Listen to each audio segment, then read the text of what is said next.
नमस्कार साथियों, अपन अपने एग्ज़ाम की तैयारी की कड़ी में अगला वीडियो जो है वो करंट अफेयर का देखेंगे। 5वें स्लाइड का अपन अध्ययन कर रहे थे, 5वें नोट का, और 5वें नोट में अपन सवाल नंबर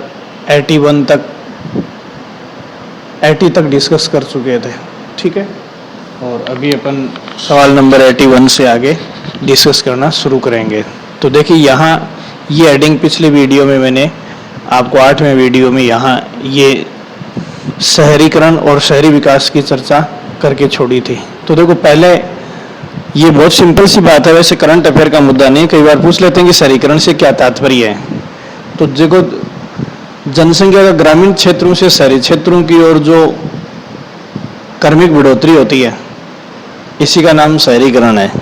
मतलब गांव की बजाय जनसंख्या जो है शहरों में मर्ज होना शुरू हो जाती है। इस प्रक्रिया को हम क्या कहते हैं? शहरीकरण कहते हैं। फिर 82 नंबर का सवाल देखिए, यहाँ ये सवाल इम्पोर्टेंट है करंट अफेयर के हिसाब से। संयुक्त राष्ट्र सतत विकास रिपोर्ट 2022, ये सवाल में जिस हिंट से आपसे सवाल पूछा जा सकता है वो ये है कि संयुक्त राष्ट्र सतत विकास रिपोर्ट 2022 की अपन चर्चा करेंगे। तो इस रिपोर्ट में देखिए आपसे क्या पूछ सकते हैं। विश्व की आधी से अधिक आबादी शहरों में निवास करती है और उसकी हिस्सेदारी 2050 तक 70% तक होने की संभावना है। तो देखिए, ये संयुक्त राष्ट्र की रिपोर्ट जो हमें क्या संकेत देती है, अभी एट प्रेजेंट 50% प्लस जो पॉपुलेशन है वो शहरों में रह रही है। 50% से प्लस जो पॉपुलेशन है वो किस में रह रही है? शहरों में रह रही है। और 2050 तक अनुमान ये लगाया जा रहा है, कहने का मतलब आने वाले 30 साल में ऐसा अनुमान लगाया जा रहा है कि शहरी जनसंख्या का अनुपात जो है वो 70% तक चला जाएगा। तो कहने का मतलब शहरीकरण की प्रक्रिया है वो तेजी से होने की संभावना है। फिर 83 नंबर का सवाल देखिए, शहरों और महानगरीय क्षेत्रों का वैश्विक सकल घरेलू उत्पादन। देखो, अभी ये संयुक्त राष्ट्र सतत विकास रिपोर्ट के अनुसार वैश्विक घरेलू उत्पादन में कितना योगदान है? 80%। कहने का मतलब अर्थव्यवस्था में 80% योगदान किसका है? शहरों का। ग्रामीण अर्थव्यवस्था का योगदान जो है महज 20% है। किसके अनुसार? संयुक्त राष्ट्र की सतत विकास रिपोर्ट 2022। तो देखो, दो बातें हो गई इसमें।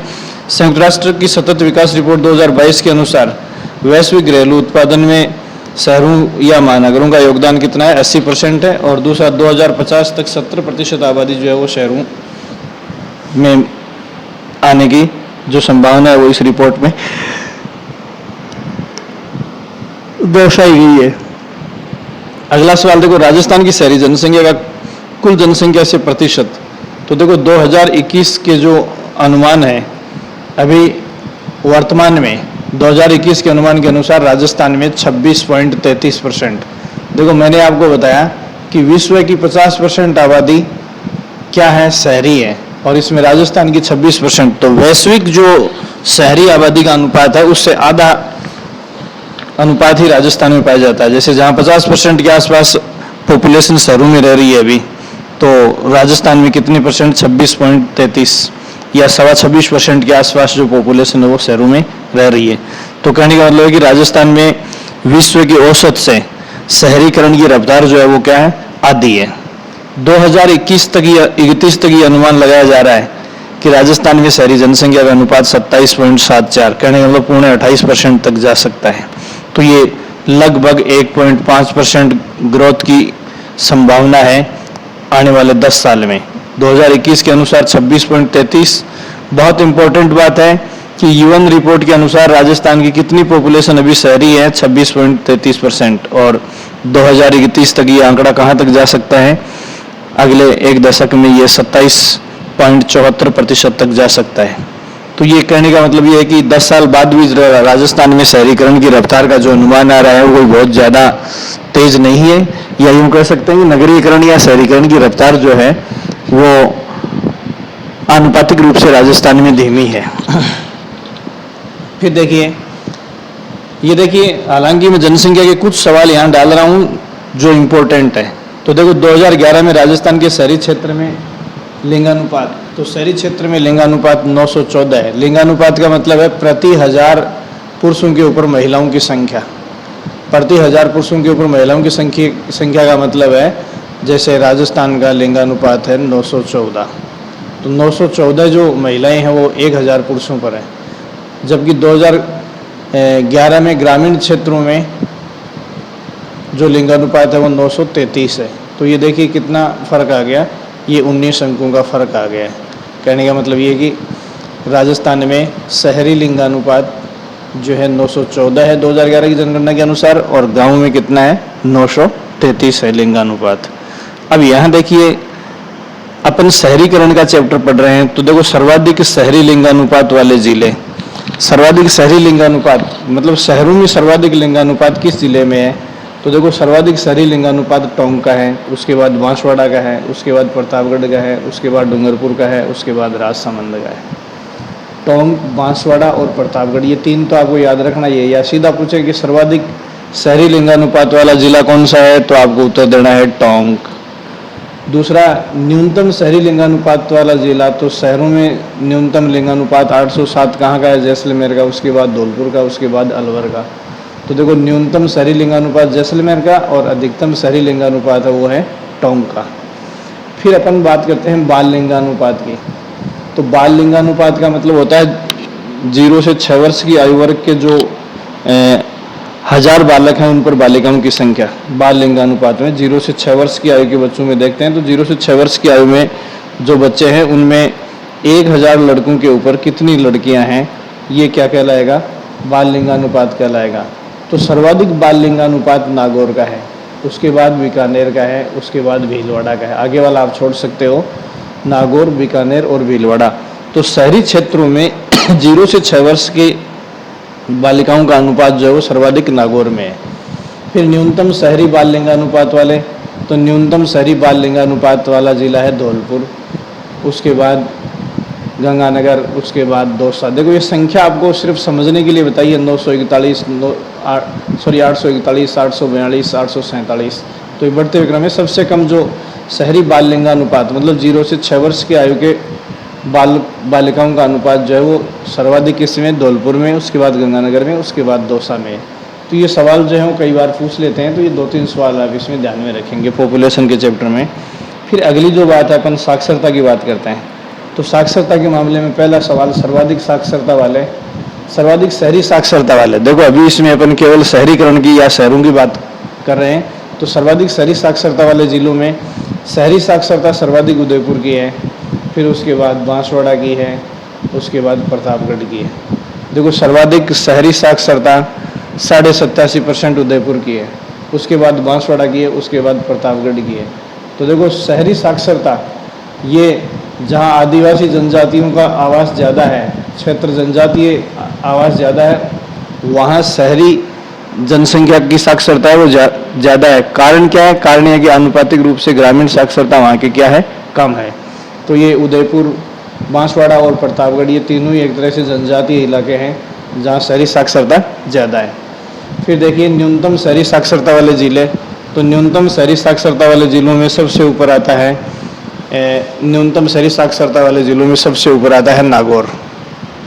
कौन आता है, न्यूनतम शहरी साक्षरता। तो न्यूनतम शहरी साक्षरता जो है वो नागौर की है, उसके बाद जालोर की है और उसके बाद चूरू की है। तो ये तीनों ही डेजर्ट वाले ज़िले हैं जिनमें शहरी साक्षरता कम है। इसका मतलब है कि आनुपातिक रूप से इन जिलों में जो है ग्रामीण साक्षरता ज़्यादा है। नागौर, जालोर और चूरू इंपॉर्टेंट सवाल हैं ये दोनों ही, न्यूनतम और अधिकतम शहरी साक्षरता वाले 3-3 जिले आप इसमें देख लीजिए, ज़्यादा न देखें।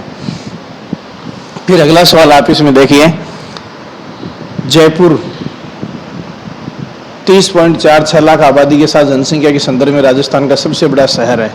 तो देखो 30 लाख से अधिक आबादी वाला राजस्थान में एक ही शहर है, एकमात्र शहर जयपुर जिसकी आबादी 30 लाख से अधिक है।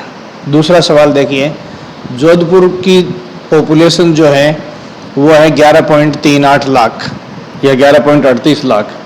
तो जोधपुर की 10 लाख से ज़्यादा है, लेकिन लगभग 20 लाख जनसंख्या कम है किसकी, जोधपुर शहर की। और तीसरा है कोटा, कोटा की जनसंख्या 10.02 लाख है।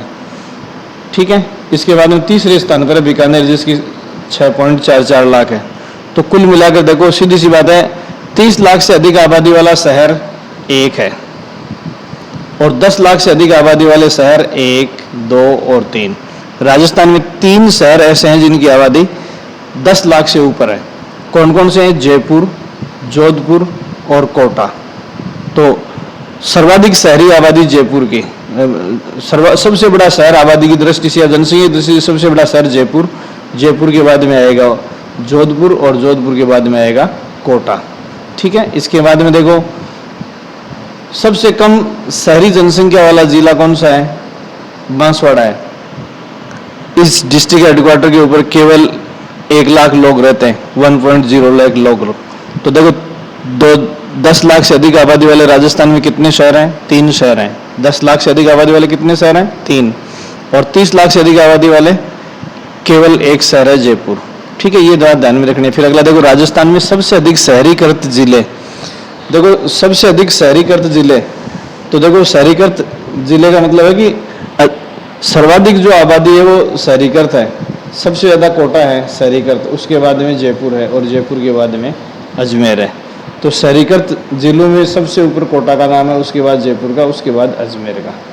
ये देखने की जरूरत नहीं, नीचे वाले 3 देख लेना आप। फिर इसमें सबसे कम शहरी जनसंख्या वाले जिले, तो सबसे कम शहरी जनसंख्या वाले जिलों में सबसे कम शहरी जनसंख्या जालोर की, उसके बाद प्रतापगढ़ की और उसके बाद बांसवाड़ा की। तो जालोर, प्रतापगढ़ और बांसवाड़ा में शहरीकरण जो है वो न्यूनतम है। इसके बाद में बाड़मेर और डूंगरपुर आपके सामने दिख रहा है, ये देखने की जरूरत नहीं है। तो सबसे कम शहरीकृत पॉपुलेशन जालोर की, सबसे अधिक शहरीकृत पॉपुलेशन कोटा की। ये दोनों ऐसे सीधे सवाल भी आपसे पूछे जा सकते हैं। फिर राजस्थान में शहरी विकास, तो देखो ये 14 शहरी न्यास। शहरी न्यास का मतलब है यूआईटी। राजस्थान में कितने यूआईटी हैं? 14 यूआईटी हैं, पहला सवाल। फिर आवासन मंडल, जयपुर मेट्रो कॉरपोरेशन लिमिटेड, ये देखो तो 14 यूआईटी, आवासन मंडल का मतलब हाउसिंग बोर्ड, और Jaipur metro rail corporation limited, ये तीनों संस्थाएं राजस्थान में शहरी विकास को बढ़ावा देने में काम कर रहे हैं अभी। अब देखिए इसमें अगला सवाल क्या है? ये सवाल देखना है, कई बार ऐसी डेट पूछ लेते हैं। देखो 2 अक्टूबर 2021 से प्रशासन शहरों के संग अभियान का शुभारंभ किया गया था। बहुत इंपॉर्टेंट सवाल है। प्रशासन शहरों के संग अभियान गांधी जयंती के ऊपर 2021 में शुरू किया गया था। ठीक है, महाअभियान का पहला चरण जो है वो 31 दिसंबर 2021 तक, द्वितीय चरण 1 मई से 30 जून 2022 तक संचालित हुआ और तीसरा चरण 15 जुलाई 2022 से 31 मार्च 2023 तक संचालित हुआ।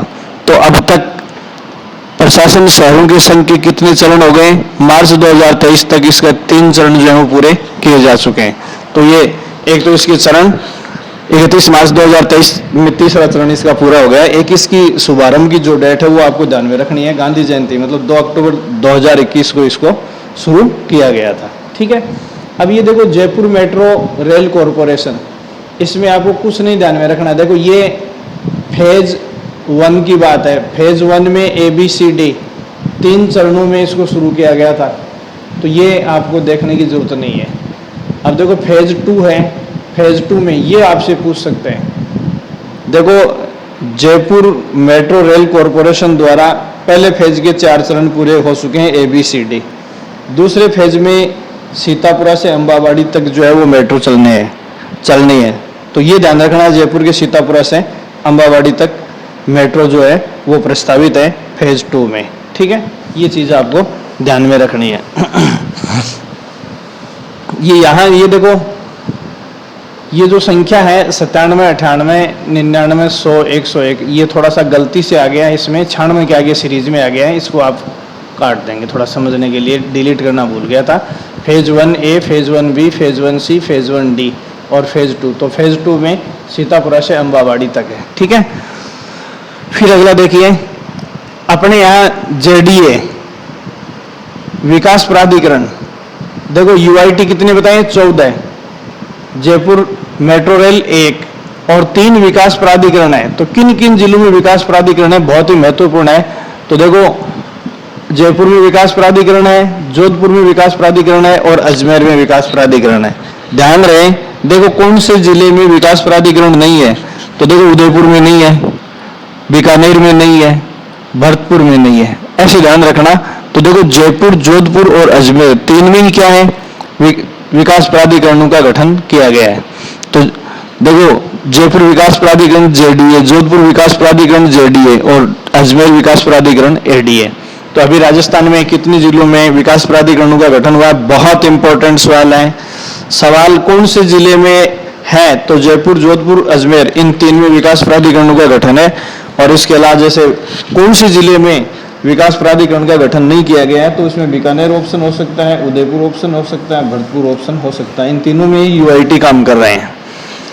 फिर 102 का सवाल देखिए, real estate regulation and development act 2016 Bharat सरकार द्वारा 1 मई 2016 से आंशिक रूप से लागू किया गया तथा इस अधिनियम के सभी प्रावधान 1 मई 2016 से। तो ये कोई खास इंपॉर्टेंट सवाल नहीं, इतने ध्यान में रखना। रियल एस्टेट से संबंधित जो कानून है वो 2016 में, रियल एस्टेट का मतलब है कि जमीन या प्रॉपर्टी से संबंधित जो कानून है वो 2016 में बना और 1 मई 2017 से ये प्रभावी हुआ। Real estate regulation and development act 2016 को किस तिथि से बना, 2016 में, लागू कब हुआ, 1 मई 2017 से। फिर देखिए 103 का सवाल देखिए, 1 मई 2017 को राजस्थान सरकार द्वारा इस अधिनियम को, रियल एस्टेट अधिनियम की बात कर रहा है, तो देखो 2022-23, देखो ये है Rajasthan real estate regulation and आर्थिक समीक्षा 2022-23 शहरीकरण और शहरी विकास 143 डेवलपमेंट, ये सब चीजें जो है वो आप छोड़ सकते हो, डिटेल से देखने की जरूरत नहीं है। फिर देखो राजस्थान सरकार द्वारा 6 मार्च 2019 को Rajasthan real estate regulatory authority एवं रियल एस्टेट अपीलेंट ट्रिब्यूनल का गठन किया गया। बहुत इंपॉर्टेंट सवाल है ये, बहुत इंपॉर्टेंट सवाल है ये, बहुत ही इंपॉर्टेंट सवाल है। इस सवाल में आपको क्या देखना है, देखो रेरा शॉर्ट में Rajasthan real estate regulatory authority, Rajasthan real estate regulatory authority की का जो गठन है, या फिर इसके साथ दूसरी चीज पूछी जा सकती है, रियल एस्टेट अपीलेंट ट्रिब्यूनल का गठन किया गया है। तो इन दोनों के गठन की जो तिथि है वो 6 मार्च 2019 को है। तो देखो ये रेरा की स्थापना आपसे पूछी जा सकती है, रेरा की स्थापना आपसे पूछी जा सकती है। रेरा की स्थापना जो है कब की गई थी, रेरा की स्थापना 6 मार्च 2019 को की गई थी, 6 मार्च 2019 को की गई थी। ठीक है,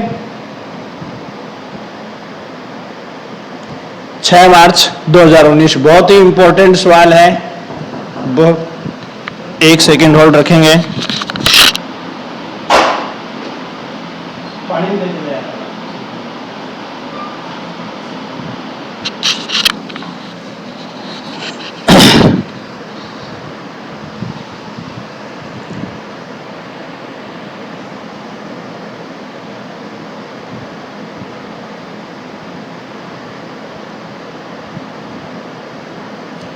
देखिए इसमें आपको देखना है रेरा की स्थापना, रेरा का पूरा नाम पूछ सकते हैं, Rajasthan real estate regulatory authority, Rajasthan real estate regulatory authority RERA, या रियल एस्टेट अपीलेंट ट्रिब्यूनल का गठन, इन दोनों की ही डेट जो है वो 6 मार्च 2019 है। तो देखो शॉर्ट में लिखा होता है रेरा की स्थापना, या फिर रेरा का संबंध किससे, रेरा का संबंध रियल एस्टेट से है, रेरा का संबंध किससे है, रियल एस्टेट से है। ओके, ये चीज आप ध्यान में रखेंगे, रेरा का संबंध रियल एस्टेट से है, ये चीज आप ध्यान में रखेंगे। नेक्स्ट आप इसमें देखेंगे, अगली जो बात है वो आपको देखनी है,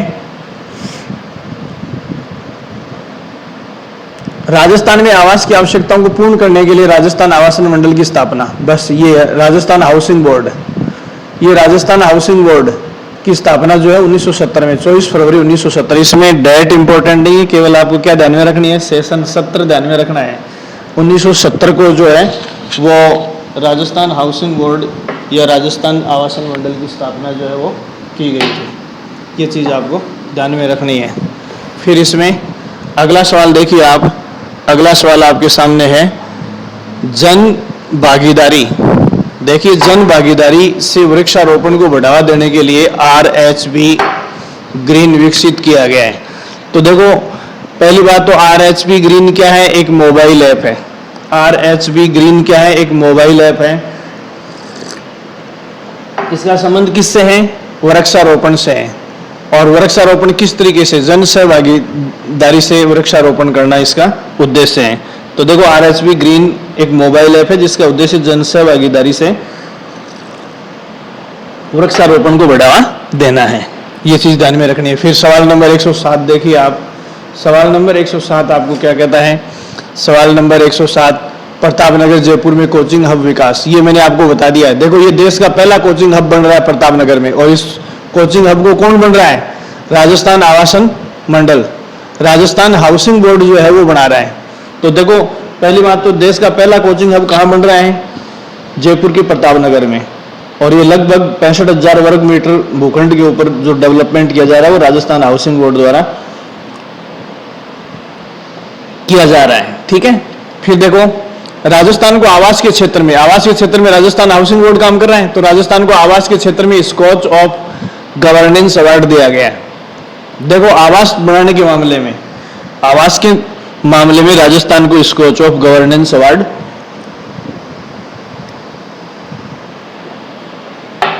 दिया गया है। फिर देखिए 109 में देखिए आप, Rajasthan best employer brand award. तो देखो, राजस्थान आवासन मंडल को ये पुरस्कार भी किसको दिया गया है? राजस्थान आवासन मंडल को दिया गया है। तो राजस्थान आवासन मंडल को जो अवार्ड दिया गया है, Rajasthan best employer brand award, ये मानव संसाधन प्रबंधन को अभिनव तरीके से अपने व्यवसाय में मिश्रित तरीके से करने के लिए 22 जून 2022 को वर्ल्ड HRD कांग्रेस जूरी द्वारा दिया गया है। तो देखो, विश्व HRD का मतलब होता है ह्यूमन रिसोर्स डेवलपमेंट, मानव संसाधन का विकास करने वाली विश्व जूरी द्वारा मानव संसाधन का अभिनव तरीके से मैनेजमेंट करने के लिए या मानवीय संपदा को ठीक से मैनेज करने के लिए राजस्थान आवासन बोर्ड को 2022 का कौन सा अवार्ड दिया गया है? Rajasthan best employer brand award 2022 दिया गया है। ठीक है। तो जून 2022 में वर्ल्ड HRD कांग्रेस जूरी द्वारा ये किसको दिया गया है? राजस्थान आवासन मंडल को दिया गया। ये पुरस्कार किसको दिया गया? राजस्थान आवासन मंडल को। तो राजस्थान आवासन मंडल या हाउसिंग बोर्ड जो है वो मानवीय संपदा को या मजदूरों आदि को ठीक से मैनेज करने के लिए सम्मानित हुआ है। थोड़ा सा इसका सामान्य भाषा में इसको याद रखोगे तो ज्यादा इजी याद रहेगा। 110 नंबर का सवाल देखिए, राष्ट्रीय राजधानी क्षेत्र के राजस्थान उपक्षेत्र में अलवर और भरतपुर। तो देखो, ये है NCR region, NCR national capital region, राष्ट्रीय राजधानी क्षेत्र, जिसको शॉर्ट में क्या लिखते हैं? NCR के राजस्थान उपक्षेत्र में अलवर एवं भरतपुर जिले हैं। राजस्थान में कौन से जिले हैं? अलवर और भरतपुर जिले हैं। और इन जिलों की मसौदा क्षेत्रीय योजना 2041 राष्ट्रीय राजधानी क्षेत्र योजना बोर्ड द्वारा जारी की गई है। तो किस वर्ष के लिए? वर्ष 2041 तक का जो प्रोजेक्ट है इन दोनों ही जिलों के लिए जारी किया गया है। ये बात आपको ध्यान में रखनी है। और इसकी अंतिम अधिसूचना जो जारी कर दी गई है। तो ये साल ध्यान में रखना, योजना 2041 या मसौदा क्षेत्रीय योजना 2041 का संबंध किससे? राष्ट्रीय राजधानी क्षेत्र से। और राष्ट्रीय राजधानी क्षेत्र में कौन से जिलों से? अलवर और भरतपुर। राजस्थान के अलवर और भरतपुर जो है वो राष्ट्रीय राजधानी क्षेत्र नई दिल्ली में शामिल है। कई बार ये भी पूछ लेते हैं कि कौन सा जिला, राजस्थान का कौन सा जिला या कौन से जिले का हिस्सा जो है वो राष्ट्रीय राजधानी क्षेत्र में है? तो अलवर और दूसरा भरतपुर का। फिर 111 का सवाल देखिए, स्वर्ण जयंती रोजगार योजना SJSRY, सीधा स्वर्ण जयंती शहरी रोजगार योजना का पुनर्गठन कर नाम दीनदयाल अंत्योदय योजना राष्ट्रीय शहरी आजीविका मिशन कर दिया गया है। तो देखो, राजस्थान की 213 जो निकाय हैं उनमें ये योजना अभी लागू है। तो कोई स्पेशल सवाल नहीं, छोड़ सकते हो आप इसको। 111वें सवाल को आप छोड़ सकते हो। फिर 112 में देखिए आप क्या देखेंगे, ये सवाल थोड़ा इंपॉर्टेंट है। ये देखो, ये slum free city plan, slum free city plan मतलब मलिन या गंदी बस्तियों से मुक्त शहर, गंदी बस्तियों से मुक्त शहर, इसके लिए देखो slum free city plan action किस शहर के लिए भारत सरकार द्वारा स्वीकृत हो चुका है? अजमेर के लिए। तो देखो राजस्थान का कौन सा शहर है जिसके लिए slum free city plan of action जो है भारत सरकार ने स्वीकार किया है? अजमेर। बहुत इंपॉर्टेंट सवाल है ये, स्लम फ्री सिटी के लिए किसका चुनाव हुआ है? अजमेर के लिए। इसके अलावा देखो ये कुछ जिलों का नाम दिया गया है, इनका ड्राफ्ट तैयार कर लिया, 1 2 3 4 5 6 7 8। तो देखो 8 शहरों का और प्लान बनाया गया है, सिर्फ संख्या याद रखनी है, इन शहरों के नाम याद नहीं रखने आपको। तो अजमेर का प्लान जो स्वीकृत हो चुका है और इन 8 शहरों का जो ड्राफ्ट है वो तैयार हो गया है। योजना अंतर्गत भारत सरकार द्वारा 16 शहरों के लिए स्वीकृत परियोजनाओं को भारत सरकार द्वारा सबके लिए आवास। तो देखो स्लम फ्री सिटी प्लान के बाद में, स्लम फ्री सिटी प्लान में ये देखो मलिन बस्तियों से, कच्ची बस्तियों से मुक्त करने का मतलब ये कि सबके लिए पक्का आवास होगा इसमें सभी शहरों में। तो अभी किसका चुनाव किया गया है? अजमेर का चुनाव किया गया है। टोटल 16 शहर स्वीकृत हुए हैं जिनमें अजमेर का प्लान बन चुका है, 8 शहरों का प्लान जो है वो तैयार किया जा चुका है और फिर बचे कितने? 7, इनका इन फ्यूचर प्लान तैयार किया जाएगा। तो अभी एक्शन प्लान जो है वो केवल अजमेर के लिए स्वीकृत हुआ है, 8 के लिए ड्राफ्टिंग हो चुकी है और बाकी के लिए अभी आगे होगी। फिर देखिए आगे वाला सवाल 113 नंबर का सवाल क्या कहता है? भारत सरकार द्वारा 15 जून 2015 को smart city mission, smart cities mission. देखो स्मार्ट सिटीज मिशन का मतलब है कि शहर में जितनी भी बुनियादी आवश्यकताएं हैं, मतलब गुणवत्तापूर्ण जीवन, स्वच्छता, सतत पर्यावरण और शहरों के विकास के लिए स्मार्ट सॉल्यूशन उपलब्ध कराने के लिए 2015 से भारत सरकार का एक मिशन है, 2015 से स्मार्ट सिटीज मिशन। अभी ऊपर वाला देखो slum free city plan, slum free city plan में मतलब झुग्गी झोपड़ियों से मुक्त करना है शहरों को, जैसे जो तंबू या कच्ची बस्तियों में जो लोग रह रहे हैं उनको पक्का मकान उपलब्ध करवाना इसका टारगेट है। जबकि स्मार्ट सिटी में सभी बुनियादी आवश्यकताएं, स्वच्छता, इन सब का ध्यान रखा जाएगा। ठीक है, 5 वर्ष की अवधि में 100 शहरों को स्मार्ट सिटी बनाने का टारगेट भारत सरकार का। कितने शहरों को? 100 शहरों को 5 सालों में, मतलब 2020 तक 5 शहरों को शामिल, 100 शहरों को शामिल किया था स्मार्ट सिटी बनाने के लिए, जिन पर अभी काम चल रहा है। तो राजस्थान के स्मार्ट सिटी या स्मार्ट शहरों की लिस्ट में कितने शहर हैं? बहुत ही इंपॉर्टेंट सवाल है। 4 शहर हैं, जयपुर, उदयपुर, कोटा और अजमेर। रटना है आपको, जयपुर, उदयपुर, कोटा और अजमेर।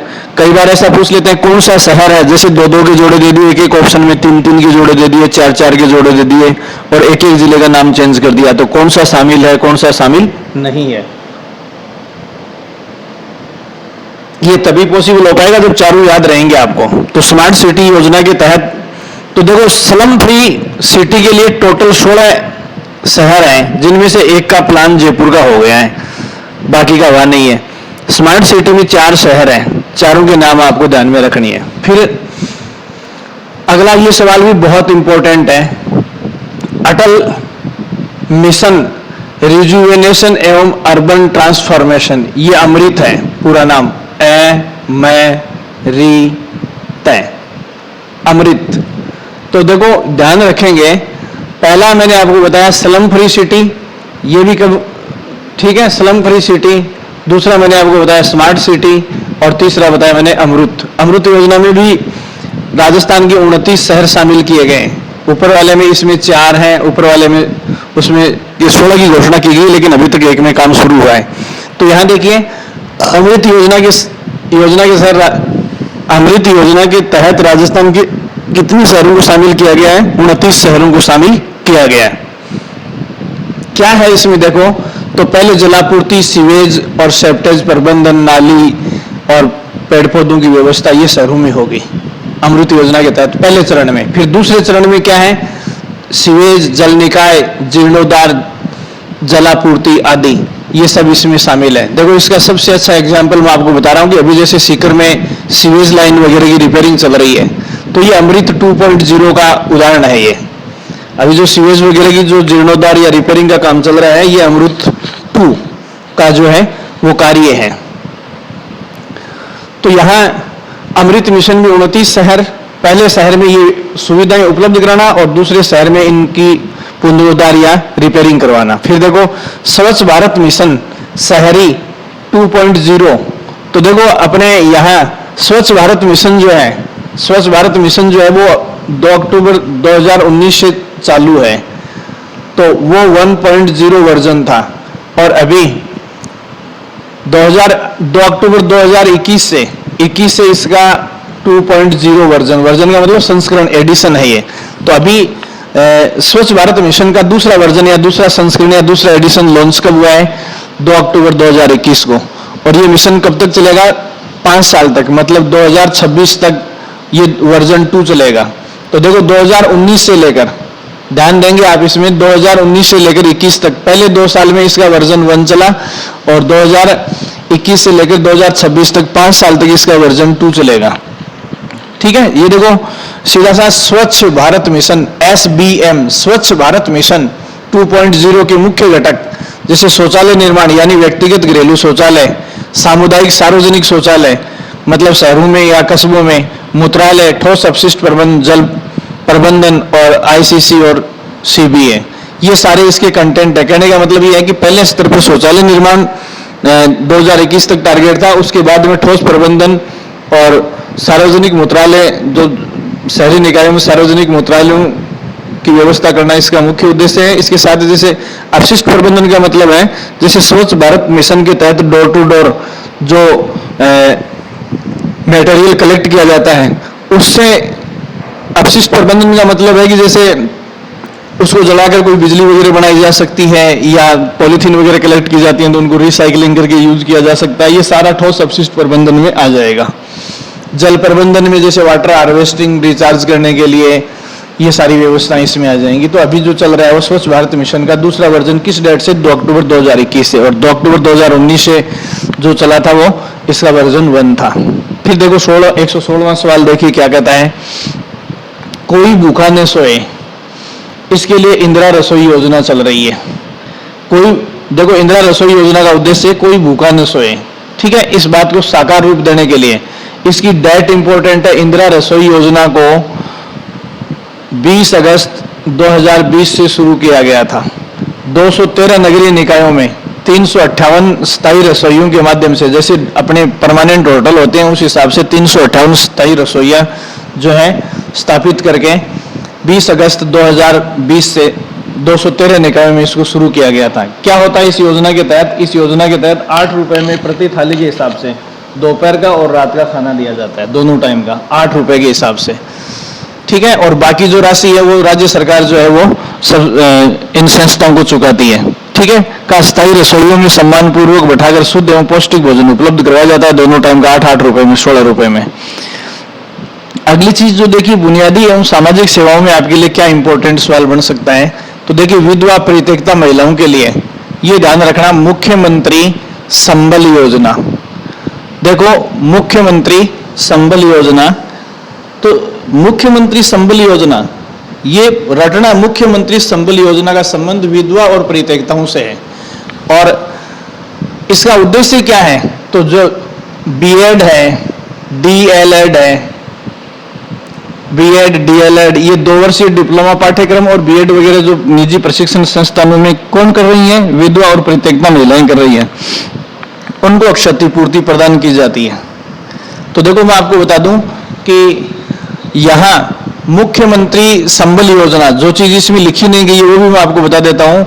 विधवा और परित्यक्ता महिलाएं यदि 2 वर्षीय डिप्लोमा करती हैं तो उनको 9,000 रुपए दिए जाते हैं। कितने दिए जाते हैं? 9,000 रुपए। और यदि वो बीएड करती हैं तो उनको 17,800 रुपए। हालांकि बीएड की जो फीस है वो 22,500 रुपए के आसपास है, लेकिन प्रतिपूर्ति स्वरूप 17,800 रुपए साल के जो है ये भी सालाना है, सालाना 9,000 रुपए। तो यदि डिप्लोमा कर रही है तो सालाना 9,000 रुपए, और यदि बीएड कर रही है विधवा और परित्यक्ताएं तो 17,800 रुपए जो है वो किस रूप? प्रतिपूर्ति। कहने का मतलब है फीस तो पहले जेब से चुकानी पड़ेगी, लेकिन उसके बाद प्रतिपूर्ति या कंपनसेशन के रूप में ये अकाउंट में वापस डाल दी जाती है आवेदन करने पर। फिर देखो भामाशाह सम्मान समारोह, तो देखो भामाशाह सम्मान समारोह ये सवाल मैं पहले बता चुका हूँ। 1 जनवरी 1995 से विद्यालयों में शैक्षणिक और सह शैक्षणिक और भौतिक विकास के लिए जो दानदाता हैं उनको भामाशाह सम्मान हर साल दिया जाता है 1 जनवरी 1995 से। ठीक है, तो ये इस बार जैसे टैगोर स्कूल जयपुर में ये सम्मान समारोह आयोजित किया गया था। फिर यहाँ देखो स्वास्थ्य शिक्षा कार्यक्रम, ये सवाल इस ऊपर वाले में केवल ये डेट देखनी है, बाकी शिक्षा के क्षेत्र में विद्यालयों को जो दान देते हैं उनको शिक्षा के क्षेत्र का सम्मान दिया जाता है। फिर देखो स्वास्थ्य शिक्षा कार्यक्रम, स्वास्थ्य शिक्षा कार्यक्रम में आपको क्या देखना है, पहले इसको रीड आउट कीजिए, देखिए अच्छे से। इस कार्यक्रम के अंतर्गत स्वास्थ्य एवं परिवार कल्याण विभाग के समन्वय से राजकीय एवं गैर राजकीय प्राथमिक एवं उच्च प्राथमिक विद्यालयों में अध्ययनरत विद्यार्थियों का स्वास्थ्य परीक्षण किया जाता है।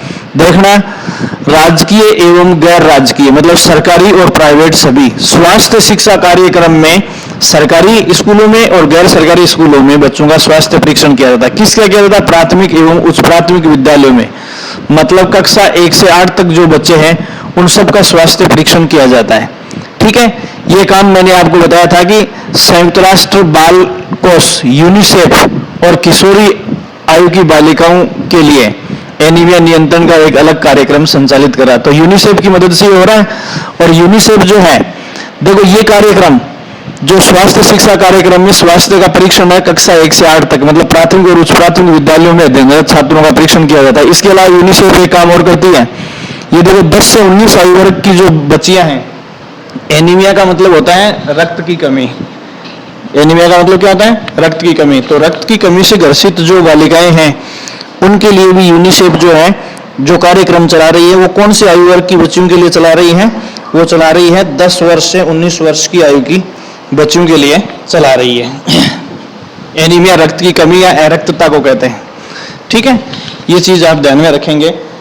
अगला सवाल जो है वो अपने सामने आता है बाल वाटिका का। तो देखिए बाल वाटिका से क्या मतलब है, ये देखिए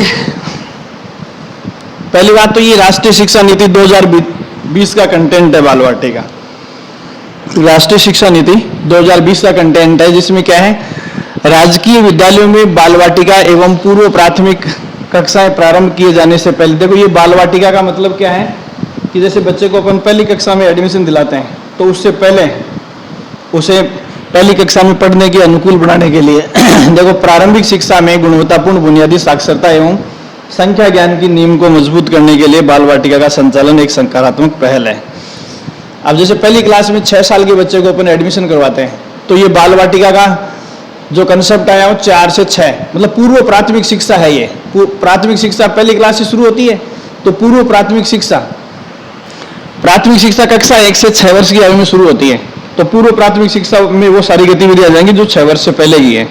तो देखो बाल वाटिका योजना के तहत 4 से 6 वर्ष की आयु के बच्चे जो हैं उनको पूर्व प्राथमिक शिक्षा से वंचित रहे, जो पूर्व प्राथमिक शिक्षा से वंचित रहे उन्हें 1 वर्षीय बाल वाटिका में अध्ययन करवा कर, तो देखो 4 से 6 साल के बच्चों को पहले 1 वर्ष के लिए बाल वाटिका में अध्ययन करवाया जाएगा ताकि उनको संख्या ज्ञान, शब्द ज्ञान, अक्षर ज्ञान ये सब हो जाए, ताकि वो फर्स्ट कक्षा में ठीक से पढ़ सके। तो सीधा सा सवाल इधर क्या लिखेंगे आप, देखो ये बाल वाटिका की कंसेप्ट है, तो ये बाल वाटिका का संबंध है पूर्व प्राथमिक शिक्षा। पहली बात, कितने साल का है? 1 साल का। कौन से बच्चों के लिए है? 4 से 6 वर्ष के बच्चों के लिए है ये 3 बातें इधर लिखेंगे। पूर्व प्राथमिक शिक्षा 1 वर्ष का, और उन बच्चों के लिए है जिनकी आयु 4 से 6 साल है, और जिनके लिए पूर्व प्राथमिक शिक्षा की व्यवस्था नहीं होती उन बच्चों के लिए है। जैसे जो बच्चे 3 साल, जो गार्जियन अपने बच्चे को 3 साल की आयु में स्कूल में डाल देते हैं तो उनके लिए व्यवस्था नहीं है।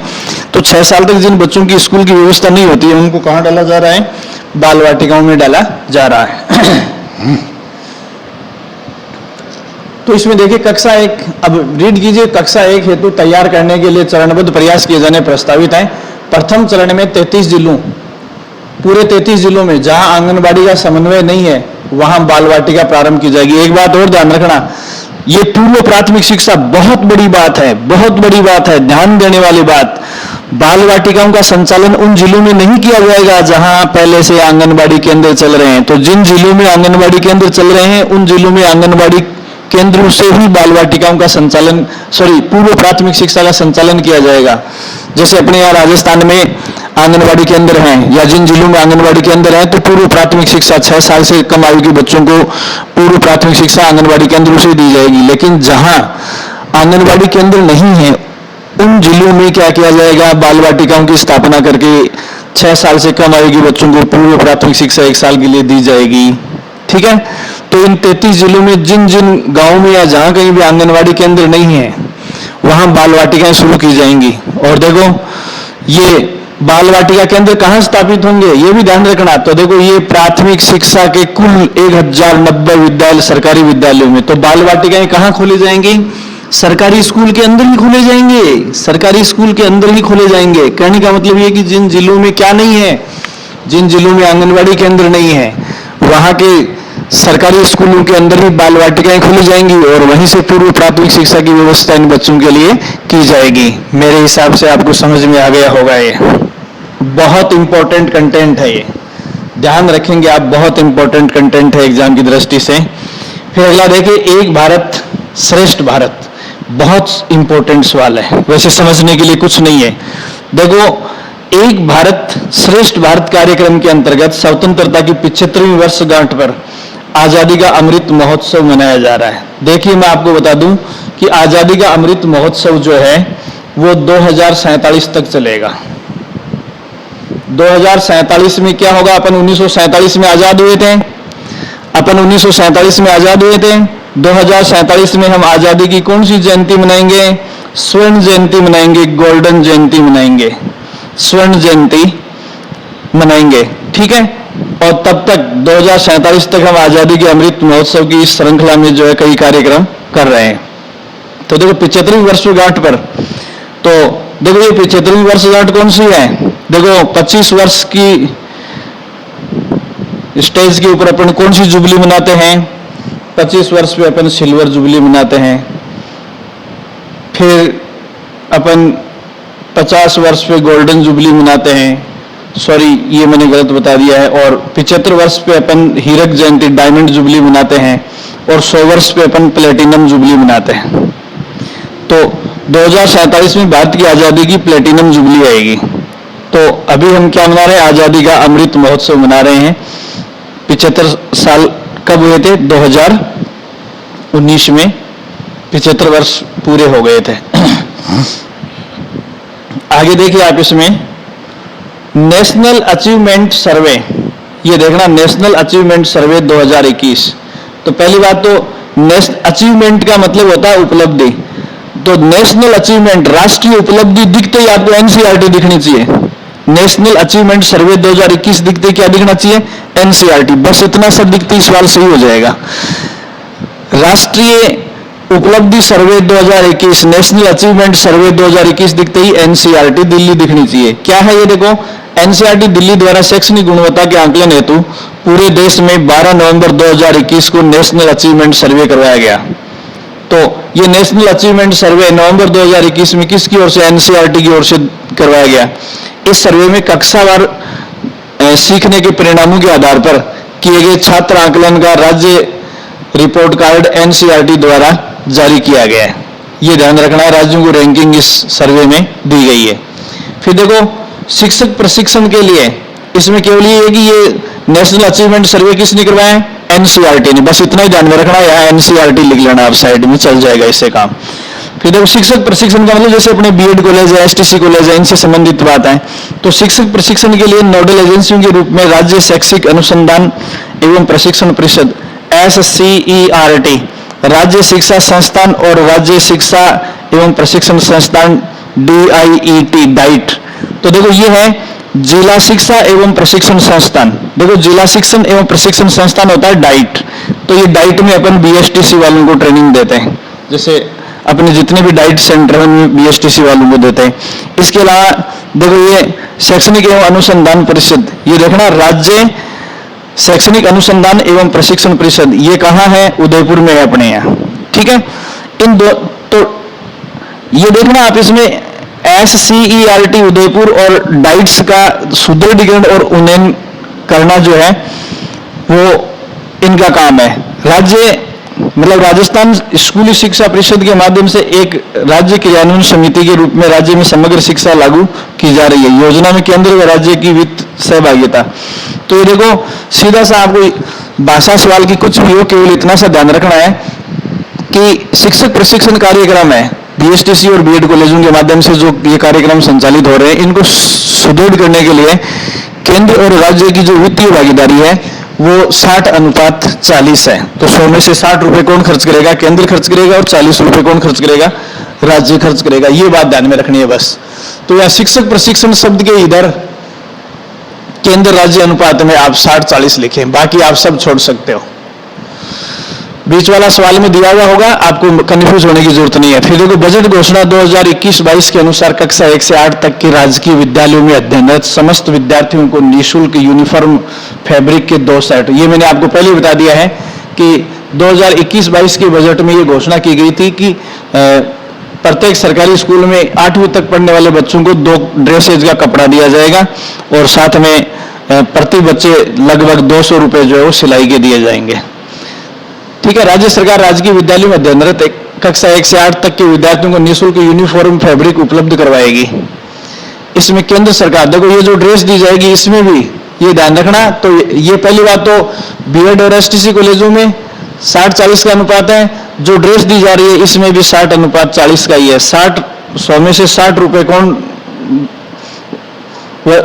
वहन करेगी? केंद्र सरकार, और 40 रुपए कौन सी सरकार? राज्य सरकार वहन करेगी। फिर सवाल नंबर 125 देखिए, राज्य में 10 मेवात बालिका आवासीय विद्यालय संचालित है। संख्या ध्यान में रखनी है। वर्तमान में राजस्थान में कितने मेवात बालिका आवास विश्वविद्यालय संचालित हैं? तो आप ध्यान रखेंगे इनकी संख्या 10 है। आवासीय विद्यालय मेवात क्षेत्र में बालिकाओं के लिए स्थापित है। देखो, मेवात क्षेत्र अलवर भरतपुर इधर है, अलवर में, तो अलवर के मेवात क्षेत्र में, तो ये कई बार जिला भी पूछ लेते हैं। तो देखो, मेवात बालिका आवासीय विद्यालय अलवर में कितनी है? 10 है। आवासीय विद्यालय जहां बालिकाओं को हॉस्टल की फैसिलिटी भी उपलब्ध करवाई जाती है, तो अलवर में आपको ध्यान में रखनी है। और कितनी? मेवात क्षेत्र में 10 आवासीय विद्यालय हैं। फिर देखिए सवाल नंबर 26, शैक्षणिक किशोरी मेला, ये भी इंपॉर्टेंट सवाल है। देखो, शैक्षणिक किशोरी मेला, शैक्षणिक का मतलब शिक्षा, किशोरी का मतलब लड़कियों से संबंधित है। विज्ञान और गणित विषय पर ध्यान देने के लिए, जैसे लड़कियों में विज्ञान और गणित के प्रति रुझान विकसित करने के लिए शैक्षणिक किशोरी मेलों का आयोजन किया जाता है। तो इसमें देखिए क्या है, विज्ञान और गणित पर विशेष ध्यान देने के लिए बच्चों में शैक्षणिक वातावरण का निर्माण करने एवं रचनात्मक शिक्षण दृष्टिकोण विकसित करने के लिए पीईओ, ये देखो ये बहुत ही बड़ी, ये देखो ये है panchayat elementary education office, panchayat elementary education office, panchayat प्रारंभिक शिक्षा कार्यालय। ये कौन होता है? ग्राम पंचायत मुख्यालय पर जो सीनियर सेकेंडरी स्कूल होती है, जो सीनियर सेकेंडरी स्कूल होती है उसका प्रिंसिपल पीईओ होता है, पीईओ होता है।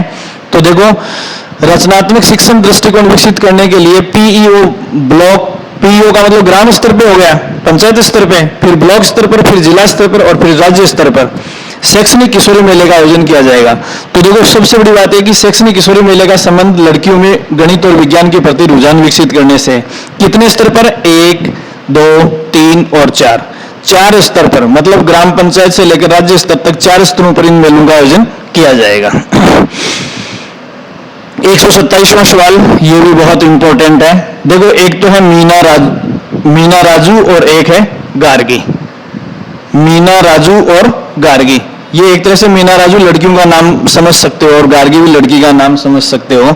फिर देखो, मीना राजू और गार्गी मंच जो है वो सामाजिक मुद्दों पर जागरूकता पैदा करना, जैसे दहेज, बाल विवाह, बीच में पढ़ाई छुटवाना, लड़कियों के प्रति नेगेटिव सोच, बच्चे के पैदा होने पर अपनी जो नकारात्मक सोच है, इन सब के लिए समाज में जागरूकता फैलाने के लिए सरकारी स्कूलों में देखो मीना राजू और गार्गी मंच।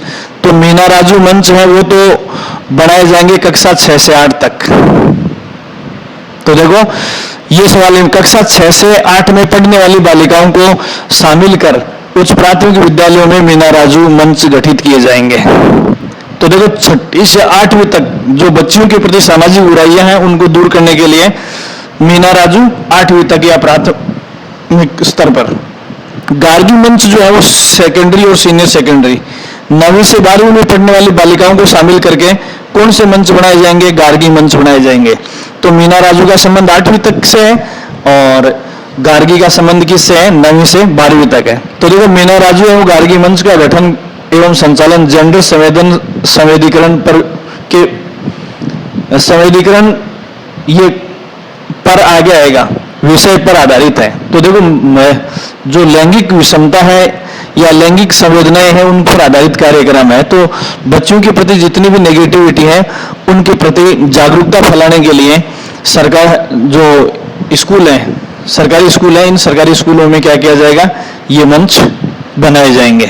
तो ध्यान रखना है, पहली बात मीना राजू और गार्गी मंच, तो सामाजिक मुद्दों पर जागरूकता पैदा करना। कौन से सामाजिक मुद्दों पर? ये देखना लास्ट वाला, ये जेंडर संवेदीकरण। जेंडर संवेदीकरण जो महिलाओं के प्रति या बालिकाओं के प्रति नेगेटिविटी है उसको सुधारने के लिए जागरूकता फैलाने की जिम्मेदारी इन दोनों प्रकार के मंचों को दी गई है। तो लड़कियों को शामिल करते हुए ये मंच जो है स्थापित किया जाएगा और इन्हीं के माध्यम से समाज में जो जागरूकता है वो फैलाने का कार्य किया जाएगा। नेक्स्ट सवाल देखिए, सक्षम। देखो सक्षम का पूरा नाम देखो, लड़कियों के लिए आत्म रक्षात्मक प्रशिक्षण। तो सक्षम एक ट्रेनिंग मोड है। तो यहां देखिए रानी लक्ष्मीबाई आत्मरक्षा प्रशिक्षण, रानी लक्ष्मीबाई आत्मरक्षा प्रशिक्षण, जिसको शॉर्ट में क्या कहते हैं? सक्षम। क्या है ये? लड़कियों के लिए आत्मरक्षात्मक प्रशिक्षण। लड़कियों को अपनी खुद की रक्षा करने के लिए जो ट्रेनिंग दी जाती है उसको शॉर्ट में सक्षम नाम दिया हो सकता है सवाल में, और लॉन्ग टर्म में क्या दिया हुआ हो सकता है? रानी लक्ष्मीबाई आत्मरक्षा प्रशिक्षण नाम दिया हुआ हो सकता है। क्या है इस योजना में? तो देखो योजना बालिकाओं के नामांकन, ठहराव और सीखने की वृद्धि को बढ़ावा देने के लिए लागू की गई है। तो देखो लड़कियों में किसी प्रकार का भय नहीं हो, स्कूलों में उनका रजिस्ट्रेशन बढ़े, उनकी लर्निंग रेट बढ़े। तो ये देखो RPA, Rajasthan police academy, RPA के सहयोग से सक्षम का संचालन किया जा रहा है। तो लड़कियों को रानी लक्ष्मीबाई आत्मरक्षा प्रशिक्षण या सक्षम में जो ट्रेनिंग दी जा रही है वो किसके सहयोग से दी जा रही है? राजस्थान पुलिस एकेडमी के सहयोग से दी जा रही है। फिर देखिए आप इसमें 129वां सवाल देखिए, ऑनलाइन सेफ्टी एवं digital learning course, online safety एवं डिजिटल लर्निंग कौशल। देखो विद्यार्थियों में डिजिटल लर्निंग के कौशल, डिजिटल जैसे आप यूट्यूब से या कंप्यूटर से, इंटरनेट से या किसी ऐप के माध्यम से या किसी डायरेक्ट जो जैसे गूगल मीट है, वेबएक्स है, ये कई जो ऐप हैं या सॉफ्टवेयर है उनके माध्यम से लाइव सीखने का काम होता है। तो देखो ऑनलाइन सेफ्टी एवं डिजिटल लर्निंग कौशल, विद्यार्थियों में डिजिटल लर्निंग के कौशल को विकसित करने, उन्हें साइबर क्राइम से बचाव के लिए।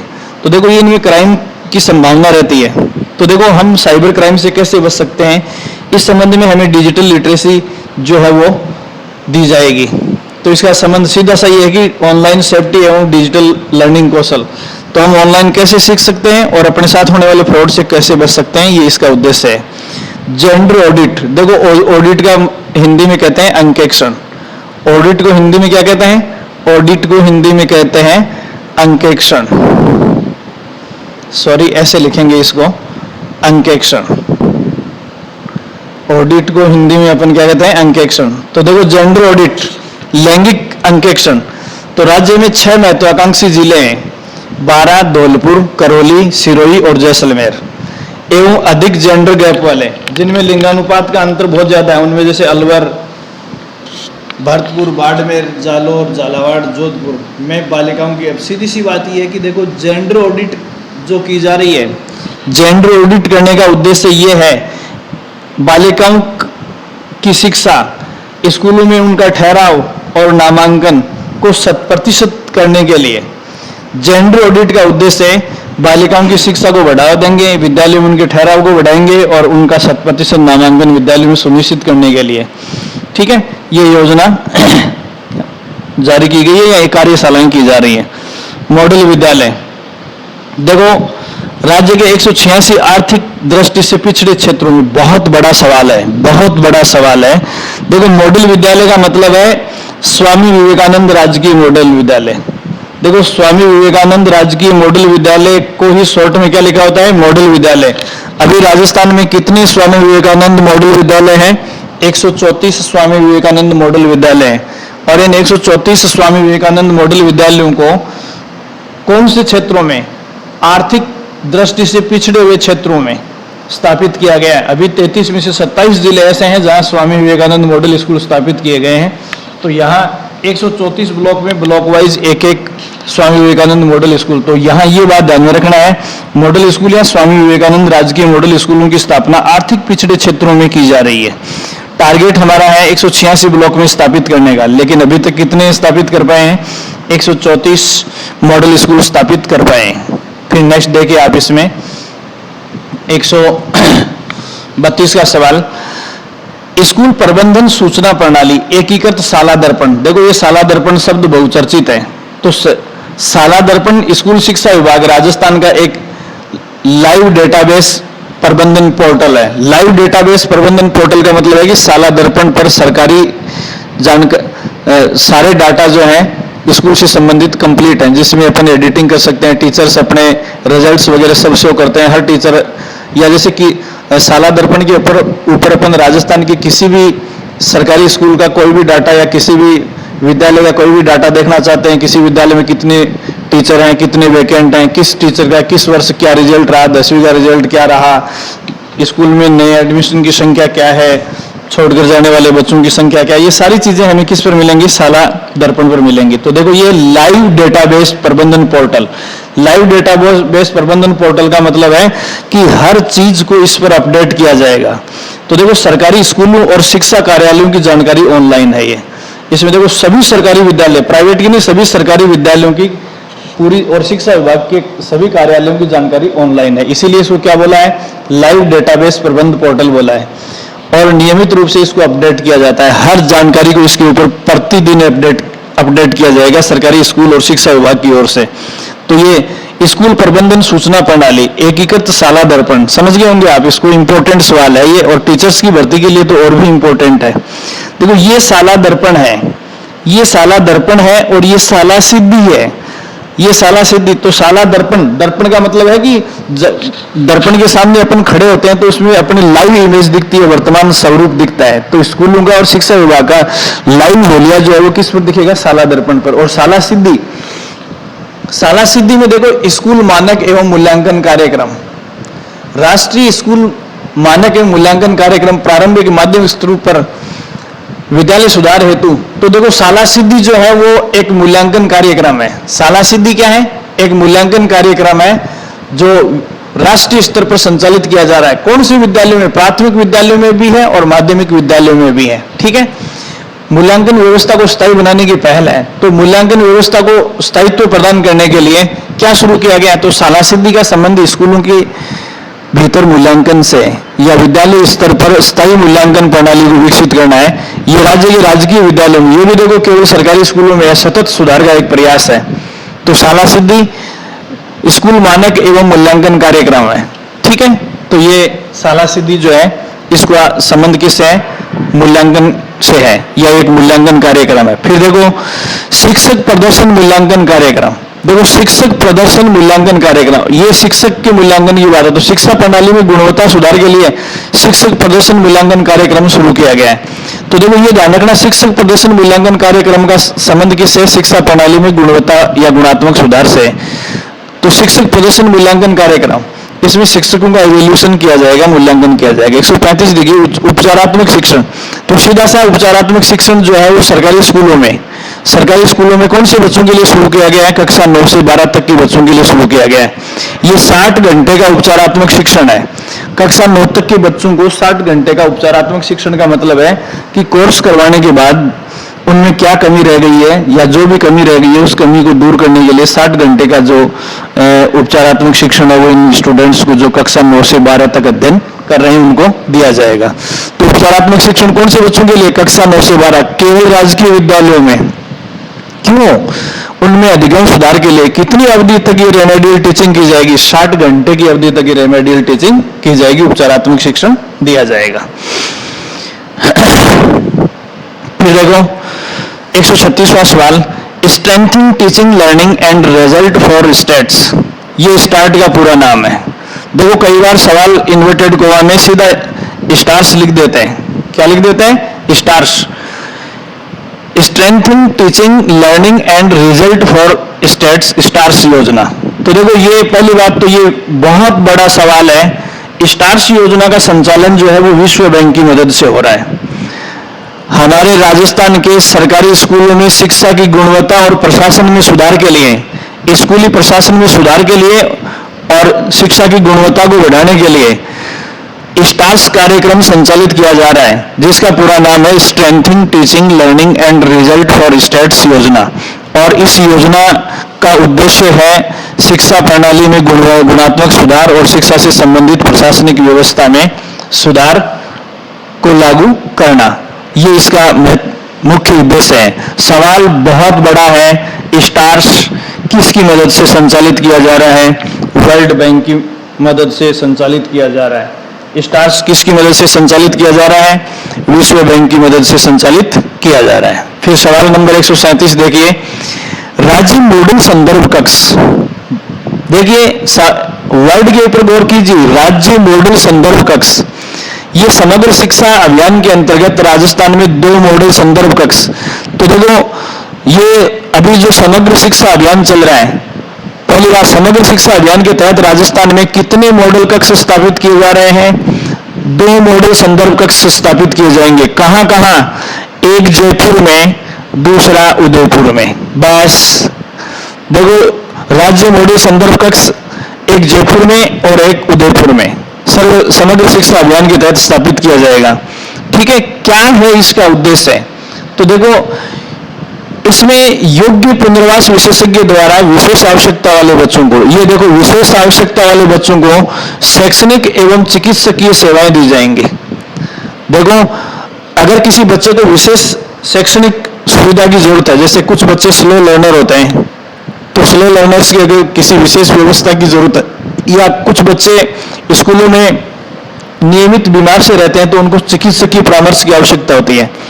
तो देखो विशेष शिक्षण व्यवस्था के लिए और चिकित्सकीय व्यवस्था के लिए राज्य में मॉडल संदर्भ कक्ष स्थापित किए जा रहे हैं। और अभी राज्य में कितने मॉडल संदर्भ कक्ष स्थापित किए जा रहे हैं? 2। एक मॉडल संदर्भ कक्ष स्थापित किया जा रहा है जयपुर में और दूसरा उदयपुर में। तो सवाल ये कि मॉडल संदर्भ कक्ष जो है वो विशेष आवश्यकता वाले बच्चों के लिए है। और किस प्रकार की विशेष आवश्यकता? जो या तो शैक्षणिक विशेष नीड रखते हैं शिक्षा के क्षेत्र में या चिकित्सा के क्षेत्र में। ठीक है, ये चीज आप ध्यान रखें। अगला सवाल भी बहुत अच्छा है, शिक्षा से जुड़ा हुआ है। क्लिक योजना। ये क्लिक योजना क्या कहती है? तो देखो राजकीय माध्यमिक और उच्च माध्यमिक विद्यालय, ये 9वीं से लेकर 12वीं तक के, ये सॉरी 6ठी से लेकर 12वीं तक के विद्यालयों की बात है। ये अभी अपन क्लिक योजना की जो बात कर रहे हैं, तो देखो माध्यमिक विद्यालय 6ठी से 12वीं तक होते हैं और उच्च माध्यमिक 6ठी से 10वीं तक होते हैं माध्यमिक, और उच्च माध्यमिक 12वीं तक होते हैं। तो देखो क्लिक योजना क्या कह रहा है? राजकीय माध्यमिक उच्च माध्यमिक विद्यालय और स्वामी विवेकानंद राजकीय मॉडल विद्यालयों में पढ़ने वाले कक्षा 6 से 10 तक के विद्यार्थियों को क्लिक योजना, क्लिक का पूरा नाम व्यापक ज्ञान हेतु कंप्यूटर साक्षरता। तो पहली बात ये देखो, क्लिक योजना के इधर लिखेंगे कक्षा 6 से 10 तक और यहाँ लिखेंगे कंप्यूटर ज्ञान। और किस में? सरकारी विद्यालयों में। और सरकारी विद्यालय 3 टाइप के हो गए, 10वीं तक के, 12वीं तक के, और कक्षा 6 से 12 तक के जो विवेकानंद राजकीय मॉडल स्कूल हैं वो भी इसमें शामिल है। तो इन तीनों प्रकार के विद्यालयों में 10वीं तक, 12वीं तक और स्वामी विवेकानंद राजकीय मॉडल स्कूलों में क्लिक योजना क्यों दी जाएगी? व्यापक ज्ञान हेतु कंप्यूटर साक्षरता। तो कंप्यूटर का प्रशिक्षण दिया जाएगा। तो क्लिक योजना का संबंध किससे है? कंप्यूटर प्रशिक्षण से। कक्षा 6 से 10 तक इन तीनों विद्यालयों में क्लिक योजना। क्लिक जैसे अपन माउस से क्लिक करते हैं तो कंप्यूटर से हो गया ये क्लिक योजना, इससे जोड़ देना। माउस से क्लिक करते हैं तो क्लिक योजना का संबंध कंप्यूटर साक्षरता से हो गया। फिर देखो अगला सवाल, ये भी इंपॉर्टेंट है, दीक्षा राइज पोर्टल। दीक्षा राइज पोर्टल, तो देखो दीक्षा राइज पोर्टल जो है इसका संबंध किससे है? ये देखो दीक्षा राइज पोर्टल का संबंध है ई सामग्री वेब से। तो ई सामग्री, ऑनलाइन सामग्री जो है वो दी जाएगी। तो भारत सरकार एवं दीक्षा सेंट्रल PMU के तत्वाधान में दीक्षा राइज पोर्टल का गठन किया गया। इस पोर्टल के माध्यम से 3524 ई सामग्री वेब पोर्टल पर प्रकाशित की जाएंगी। जैसे इसमें पीडीएफ डाउनलोड कर दी, वीडियो डाउनलोड कर दिया, तो ये देखो ये इस प्रकार की जो सामग्री दीक्षा राइज पोर्टल पर दी जाएगी। और दीक्षा राइज पोर्टल पर भारत सरकार का शिक्षा मंत्रालय, देखो ये भारत सरकार का शिक्षा मंत्रालय की योजना है, जिसमें सेंट्रल, ये देखो दीक्षा सेंट्रल पीएमयू के सहयोग से ऐसा ये काम किया जाएगा। फिर 140 में देखिए क्या है, खेल अनुदान, सभी आयु वर्ग के छात्रों में खेल की भावना जागृत करने के लिए खेलो इंडिया खिले इंडिया। देखो खेलो इंडिया खिले इंडिया ये नारा है कि हर आयु वर्ग के छात्रों में खेल भावना विकसित हो। ठीक है, इसके लिए सभी राजकीय विद्यालयों में खेल अनुदान उपलब्ध करवाया जा रहा है। ग्रांट मतलब फंड दिया जा रहा है। ये खेल उपकरण की खरीद और रख रखाव के लिए, जो खेल सामग्री खरीदनी और उनको मेंटेन करनी है, रख रखाव के लिए, जैसे ग्राउंड वगैरह को मेंटेनेंस रखनी है, उनके लिए किया जा सकता है। कोई खास सवाल नहीं है, रीड आउट करके छोड़ दो। फिर कंपोजिट स्कूल अनुदान, कंपोजिट स्कूल अनुदान का संबंध किससे है? ये देखो, कंपोजिट का मतलब है विद्यालय की सभी प्रकार की व्यवस्थाओं का रख रखाव, बिजली, पानी, स्वच्छता, खेल सामग्री, प्रयोगशाला। कंपोजिट है विद्यालय की सभी सामग्रियों के या सभी संसाधनों के रख रखाव है, तो कंपोजिट का फिर ये पढ़ने की जरूरत नहीं है, सभी संसाधनों के रख रखाव। बस इतना सा इसके आगे लिख लो, ये एग्जाम्पल देके आपको समझाया गया है। 142 में देखिए यूथ एवं इको क्लब। देखो इको का मतलब होता है पर्यावरण से। इको शब्द का संबंध इको कहीं भी हो, इको का मतलब होता है पर्यावरण।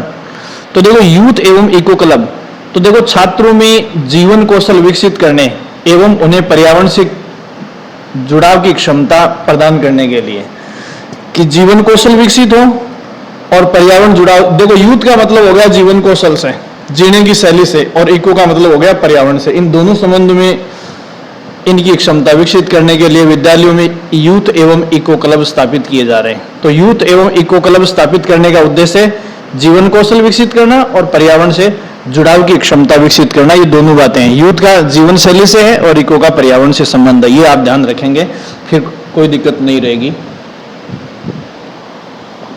ठीक देखिए, ज्ञान संकल्प पोर्टल।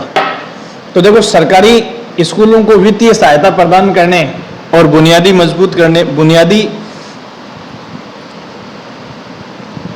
आधार पर या बुनियादी तरीके से मजबूत करने के लिए शिक्षा विभाग ने ज्ञान संकल्प पोर्टल बनाया है। तो देखो ज्ञान संकल्प पोर्टल का मतलब है वित्तीय सहायता प्रदान करने। देखो ज्ञान संकल्प पोर्टल से पैसे देकर स्कूलों का बुनियादी ढांचा विकसित किया जाएगा। तो स्कूलों का बुनियादी ढांचा, यहाँ केवल विद्यालय का बुनियादी ढांचा शब्द लिखेंगे, आपको समझ में आ जाएगा।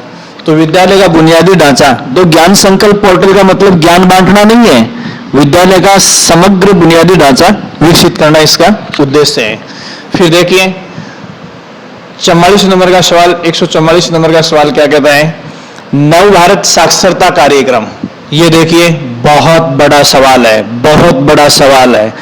ये टीचर्स की भर्ती के लिए भी बहुत इंपॉर्टेंट सवाल है जी, करंट अफेयर के हिसाब से तो है ही है। नव भारत साक्षरता कार्यक्रम क्या कहता है ये? देखो नव भारत साक्षरता कार्यक्रम 1 अप्रैल 2022 से लागू किया गया था। राजस्थान के सभी 33 जिलों के शहरी और ग्रामीण क्षेत्रों में लागू है। ये भारत सरकार द्वारा, देखो नव भारत साक्षरता कार्यक्रम भारत सरकार का मिशन है जो 33 जिलों के सभी शहरी और ग्रामीण क्षेत्रों में 1 अप्रैल 2022 से लागू है। क्या है इस योजना का उद्देश्य? तो देखो इस योजना का उद्देश्य है ग्रामीण एवं शहरी क्षेत्रों में 15 वर्ष व अधिक आयु वर्ग के व्यक्तियों को साक्षर करने के लिए शामिल किया गया है। तो देखो 15 वर्ष से अधिक आयु के व्यक्ति जिन्हें साक्षरता प्रदान करनी है, ये एक वॉलंटरी मिशन है। वॉलंटरी मिशन का मतलब है कि जो लोग इन लोगों को साक्षर करने में मदद करेंगे वो अपने स्वविवेक से या अपने स्वयं की इच्छा से करेंगे। वॉलंटरी सर्विसेज है, स्वेच्छा से करेंगे। तो देखो नव भारत साक्षर कार्यक्रम के बारे में एक तो ये 1 अप्रैल 2022 से है। किन लोगों को जो 15 वर्ष से अधिक आयु के व्यक्ति हैं उनको साक्षरता प्रदान की जाएगी। और ये देखो स्वयं सेवक आधारित जन अभियान है, तो इस अभियान में 15 से अधिक आयु वर्ग के लोगों को साक्षरता प्रदान करने में जो मदद करेंगे वो अपने इच्छा से। इसके अंतर्गत शिक्षार्थियों का सर्वे एवं स्वयं सेवी शिक्षकों का चिन्हीकरण और ऑनलाइन ऐप के माध्यम से किया जाएगा। तो इस ऐप में जो भी व्यक्ति अपनी स्वेच्छा से 15 वर्ष से अधिक लोगों को अगर साक्षर करना चाहता है तो वो अपना आवेदन कर सकता है। तो उसका जो चिन्हीकरण या जो आवेदन है वो उसी ऐप से स्वीकार कर लिया जाएगा। 145 का सवाल देखिए आप इसमें, महात्मा गांधी पुस्तकालय एवं अध्ययन कक्ष। देखो महात्मा गांधी पुस्तकालय एवं अध्ययन कक्ष ये अवधारणा बजट 2021-22 की है। ये बिंदु संख्या 42 छोड़ो। 2021-22 के बजट में महात्मा गांधी पुस्तकालय एवं अध्ययन कक्षों की घोषणा की गई थी। इसका उद्देश्य क्या है? महात्मा गांधी के जीवन दर्शन को जन जन तक पहुंचाना। और किसके माध्यम से? पुस्तकालयों और वाचनालयों के माध्यम से। और ये पुस्तकालय और वाचनालय ग्राम पंचायत स्तर पर विकसित किए जाएंगे। ध्यान रहे, बहुत इंपॉर्टेंट सवाल। महात्मा गांधी पुस्तकालय एवं अध्ययन कक्ष का मतलब है वाचनालय। महात्मा गांधी पुस्तकालय एवं वाचनालय की स्थापना ग्राम स्तर पर कहां की जाएगी? ये देखो, पंचायत प्रारंभिक शिक्षा अधिकारी, जिसकी अभी अपन बात कर रहे थे, PEEO, पंचायत प्रारंभिक शिक्षा अधिकारी, पंचायत एलिमेंट्री एजुकेशन ऑफिसर। कौन होता है ये? गांव की सीनियर सेकेंडरी स्कूल का प्रिंसिपल होता है PEO। गांव की सीनियर सेकेंडरी स्कूल का प्रिंसिपल होता है PEO। क्या नाम दिया गया उसको? पंचायत प्रारंभिक शिक्षा अधिकारी नाम दिया गया है। तो उसके विद्यालय में महात्मा गांधी पुस्तकालय और अध्ययन कक्ष की स्थापना की जाएगी। फिर देखिए इसमें 146 का सवाल देखिए, महिला शिक्षण विहार। ये देखो, अभी मुख्यमंत्री संबल योजना महिलाओं के लिए बीएड वगैरह के लिए बताई थी। कौन सी? जो तलाकशुदा परित्यक्ता है। और शिक्षण विहार योजना में जो 15 से 30 वर्ष आयु वर्ग की तलाकशुदा, विधवा, आदिवासी और वंचित समूह की महिलाएं हैं। देखो, तलाकशुदा, विधवा, आदिवासी या वंचित समूह की वो महिलाएं जिनकी आयु 15 से 30 वर्ष की है, ठीक है, उनको शैक्षणिक अवसर प्रदान करने के लिए ये देखो, महिला शिक्षण विहार 10वीं तक के आवासीय विद्यालय हैं। इनके लिए जो तलाकशुदा, विधवा, आदिवासी और वंचित वर्ग की महिला 10वीं पास नहीं है और यदि वो 10वीं पास करना चाहती है तो उसे निःशुल्क जो आवासीय विद्यालय दिए जाएंगे उनको क्या नाम दिया गया? महिला शिक्षण विहार नाम दिया गया है। ये आवासीय विद्यालय है। वहां शिक्षा देके हम क्या करना चाहते हैं? तो देखो, उनको आत्मनिर्भर बनाने का व्यावसायिक प्रशिक्षण दिया जाएगा। इन महिलाओं को जीवन स्तर विकसित करने और आत्मनिर्भर बनने का प्रशिक्षण दिया जाएगा। वर्तमान में ये शिक्षण विहार कार्यक्रम बहुत बड़ा सवाल महिलाओं के लिए ये शिक्षण विहार जो कार्यक्रम शुरू किए जा रहे हैं, ये कहां संचालित हो रहा है? किस जिले में संचालित हो रहा है? महिला शिक्षण विहार अभी झालावाड़ में संचालित हो रहा है। ये बहुत बड़ा सवाल है। महिला शिक्षण विहारों का कंडक्शन या संचालन जो कहां किया जा रहा है? झालावाड़ जिले से किया जा रहा है। नेक्स्ट आप देखिए, इसमें 147वां सवाल देखिए, विधवा परित्यक्ता महिलाओं के लिए मुख्यमंत्री, ये देखो बीएड संबल योजना, ये मैंने वहीं बता दिया था। देखिए, मुख्यमंत्री संबल योजना, मुख्यमंत्री ध्यान रखना, अंतर ध्यान में रखना। अगर अब वो देखो मुख्यमंत्री संबल योजना शब्द दिया हुआ है, तब तो आप डीएलएड के लिए 9,000 रुपए वाली ध्यान में रखेंगे। अब अंतर कीजिए इनमें, मुख्यमंत्री संबल योजना है तो डीएलएड के लिए 9,000 रुपए, 2 वर्षीय डिप्लोमा कार्यक्रम है। और विधवा परित्यक्ता महिलाओं के लिए, ये देखो मुख्यमंत्री के कोष्टक में देखो, वो मुख्यमंत्री संबल योजना है और इसके कोष्टक में क्या लिख दिया? बीएड लिख दिया। तो इसका मतलब विधवा और परित्यक्ताओं को बीएड करवाने का प्लान है ये, जिसमें ये 17,880 रुपए, पीछे मैंने 17,800 ही बताए, वो थोड़ी मिस्टेक है। तो 17,880 रुपए आप इसमें देखेंगे, 80 रुपए और देखेंगे, 17,880 रुपए बीएड करवाने के लिए दिए जाते हैं। तो देखो, मुख्यमंत्री संबल योजना का संबंध डीएलएड 9,000 रुपए सालाना, और मुख्यमंत्री के कोष्टक में बीएड दे दिया। तो विधवा और परित्यक्ताओं के लिए ये भी देखो, विधवा और परित्यक्ता महिलाओं के लिए क्षतिपूर्ति के रूप में सालाना कितने? 17,880 रुपए दिए जाते हैं इसमें। फिर देखो 148 में बालिका दूरस्थ शिक्षा योजना। देखो डिस्टेंस एजुकेशन ओपन यूनिवर्सिटी से संचालित की जाती है। किससे? ओपन, दूरस्थ शिक्षा डिस्टेंस कोर्स, जिसमें अपने को पत्राचार के माध्यम से सामग्री भेज दी जाती है पढ़ने के लिए और हम पढ़कर सेंटर पे जाके परीक्षा दे देते हैं। तो देखो VMOU ये है वर्धमान महावीर ओपन यूनिवर्सिटी, कोटा का है ये। देखो बालिका दूरस्थ शिक्षा योजना, इस योजना के अंतर्गत VMOU Varthaman Mahavir open university Kota और IGNOU Indira Gandhi national open university Delhi, ये दिल्ली की है। तो ये देखो ये बालिकाओं की दूरस्थ शिक्षा कौन से दो विश्वविद्यालय ओपन यूनिवर्सिटी चला रहे हैं? एक तो वर्धमान महावीर कोटा खुला विश्वविद्यालय कोटा और एक Indira Gandhi national open university या इग्नू जो है वो दिल्ली। राज्य वित्त पोषित विश्वविद्यालयों में देखो, राज्य वित्त पोषित विश्वविद्यालयों में दूरस्थ शिक्षा मोड के तहत, दूरस्थ शिक्षा मोड के तहत यूजी मतलब degree BA BSc BCom PG MA MCom MSc diploma किसी भी प्रकार का सर्टिफिकेट कोर्स में दाखिला लेने वाले छात्राओं को ट्यूशन फीस पुनर्भरण किया जाता है। तो देखो होगा क्या इसमें बालिका दूरस्थ शिक्षा में, जैसे जेब से पैसे देकर कोई भी UG PG या डिप्लोमा या सर्टिफिकेट कोर्स कर लिया जाएगा, जो फीस दी जाएगी वो पूरी फीस जो है वापस किसके द्वारा रिफंड कर दी जाएगी? ये देखो राज्य वित्त पोषित विश्वविद्यालयों में दूरस्थ शिक्षा बोर्ड के तहत। तो ये देखो ये पैसा कौन देगा योजना के अंतर्गत? ये सरकार देगी सर इस योजना के तहत। तो अगर किसी भी ओपन यूनिवर्सिटी से हम इस प्रकार की डिग्री लेते हैं तो ये पैसा जो है वो कौन देगी? सरकार देगी। किस योजना के तहत? बालिका दूरस्थ शिक्षा योजना के तहत। कौन से दो ओपन यूनिवर्सिटी जुड़े हुए हैं? एक तो VMOU Varthaman Mahavir open university Kota और एक इग्नू दिल्ली। 149 देखिए, कालीबाई भील मेधावी छात्रा स्कूटी योजना। देखो मैंने कालीबाई और साथ में देवनारायण शब्द भी बता दिया था पीछे, एक बार दोबारा ये सवाल रिपीट हुआ अलग अलग। तो इसमें देखो कालीबाई भील मेधावी छात्रा स्कूटी योजना, इस योजना के तहत RBSC राजस्थान माध्यमिक शिक्षा बोर्ड है ये, अंतर्गत RBSC द्वारा आयोजित सीनियर सेकेंडरी परीक्षा में न्यूनतम 65% अगर RBSC से यदि बोर्ड की परीक्षा उत्तीर्ण की है, कौन सी? Senior secondary. देखो ये स्कूटी जो है वो 12वीं उत्तीर्ण करने पर मिलती है। यदि हम राजस्थान बोर्ड से हैं और हमारे 65% मिनिमम अंक आए हैं तो 65% अंक हासिल करने वाली जो लड़की है वो इस योजना के तहत आवेदन कर सकती है। और यदि CBSE बोर्ड से है तो उसके न्यूनतम 75%, CBSE बोर्ड वाली को 75% मिले हैं तो वो इस योजना में आवेदन कर सकती है।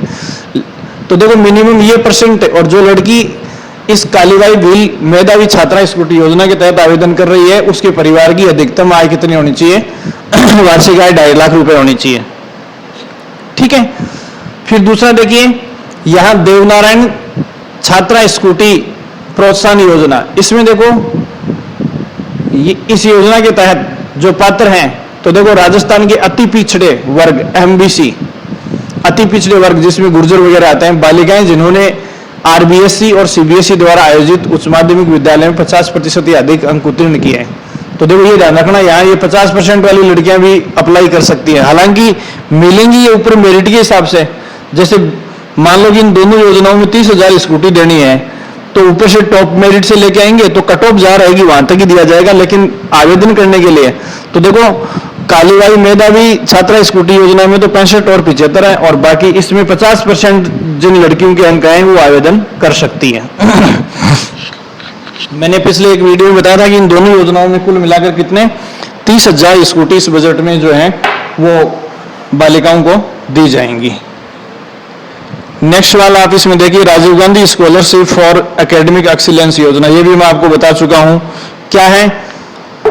हर साल राज्य सरकार 200 प्रतिभावान बच्चों को विश्व के शीर्ष जो वर्ल्ड के 150 विश्वविद्यालय हैं उनमें हर साल 200 बच्चों को एडमिशन दिलाएगी अपने खर्चे पर। किस योजना के? Rajiv Gandhi scholarship for academic excellence योजना के तहत। एक बार पहले हम इस पर डिस्कस कर चुके हैं, तो आप एक बार फिर इसको रिपीट करके छोड़ दीजिए। 152 का सवाल देखिए, राज्य में राजस्थान राज्य संस्कृत, ये देखो ये भी शायद अपन ने थोड़ा डिस्कस किया, राजस्थान राज्य संस्कृत शैक्षिक अनुसंधान एवं प्रशिक्षण अनुसंधान। तो देखो वैसे तो राजस्थान राज्य, अगर ये संस्कृत शब्द हटा दें, ये संस्कृत शब्द हटा दें तो एक ये एस भी हट जाएगा, ध्यान रखना, थोड़ा सा ध्यान रखना। देखो SIERT, राजस्थान राज्य शैक्षणिक अनुसंधान एवं प्रशिक्षण संस्थान, अगर ये संस्कृत हटा दिया तो ये वो संस्थान है जिसकी स्थापना सहेलियों की बाड़ी उदयपुर में की गई है। SIERT, राजस्थान राज्य शैक्षिक अनुसंधान एवं प्रशिक्षण संस्थान, और यदि इसी में संस्कृत शब्द जोड़ दिया तो ये जयपुर के महापुरा में है, ध्यान रखना। SIERT, सहेलियों की बाड़ी उदयपुर, और SSIERT मतलब संस्कृत जुड़ गया, राजस्थान राज्य संस्कृत शैक्षणिक अनुसंधान, तो महापुरा जयपुर। दोनों ही सवाल इंपॉर्टेंट हैं, दोनों में अंतर केवल इस संस्कृत शब्द का है। तो संस्कृत भाषा के शैक्षणिक और अनुसंधान प्रशिक्षण संस्थान की स्थापना महापुरा जयपुर में है, और सामान्य शिक्षा के लिए जो स्कूली शिक्षा है उसके लिए सहेलियों की बाड़ी उदयपुर में। बहुत इंपॉर्टेंट सवाल है, बार बार आने वाला सवाल है। संस्कृत शब्द जुड़ते ही जयपुर आ जाएगा संस्थान, और संस्कृत हटाते ही इसका उत्तर कहां चला जाएगा? उदयपुर चला जाएगा।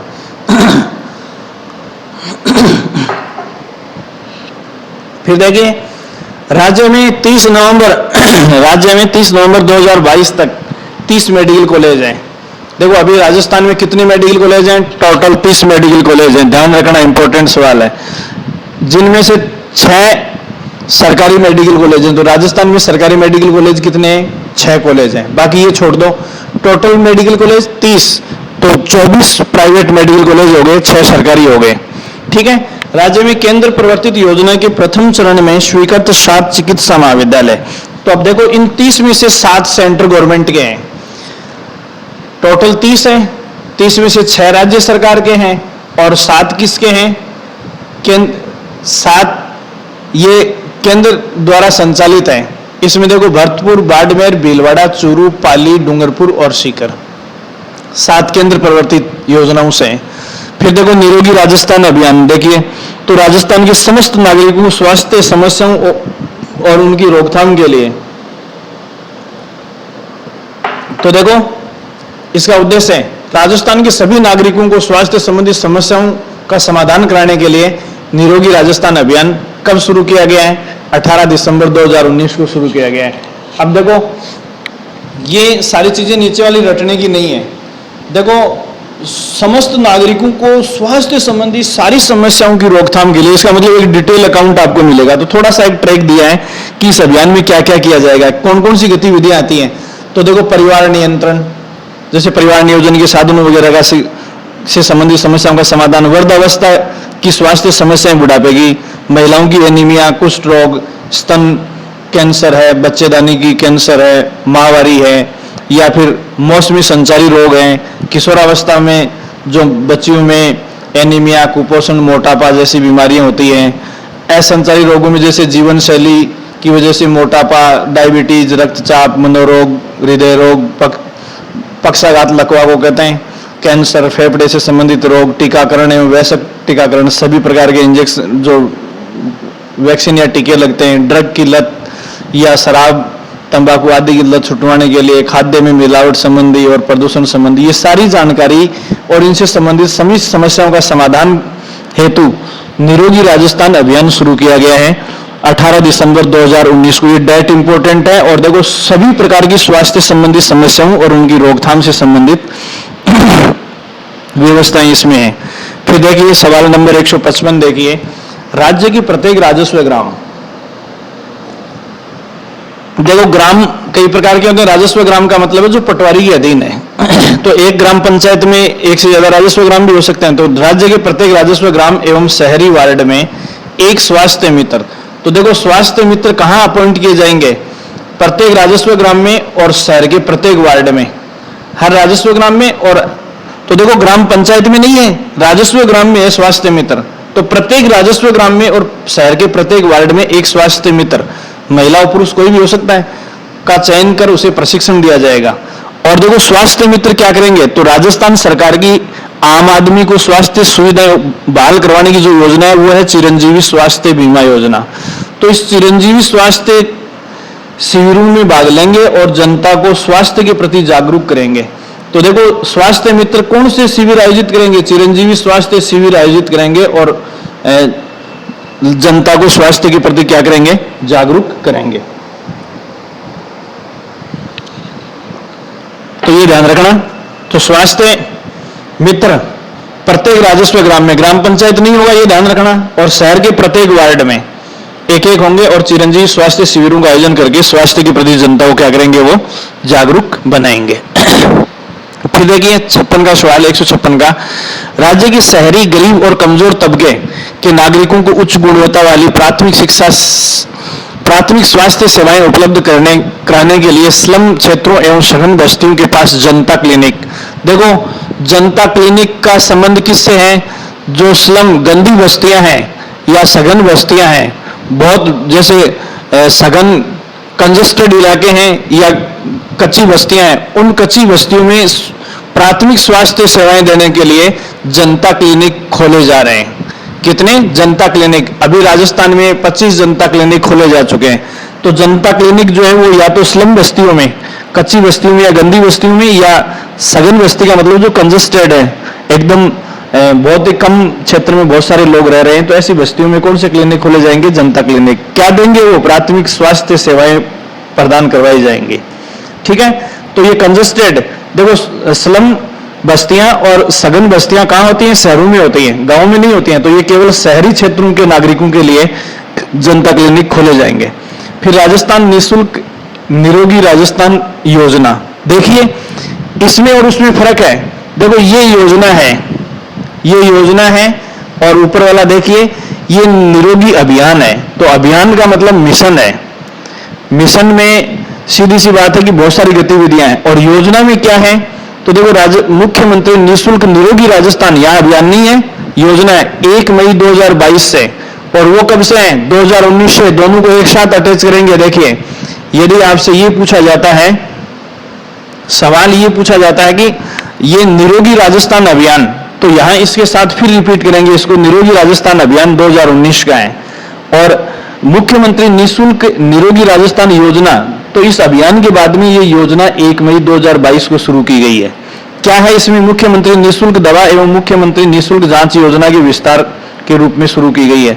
तो देखो इससे पहले देखो मुख्यमंत्री निःशुल्क दवा योजना और मुख्यमंत्री निःशुल्क जांच योजना थी, इनका विस्तार किया गया है मुख्यमंत्री।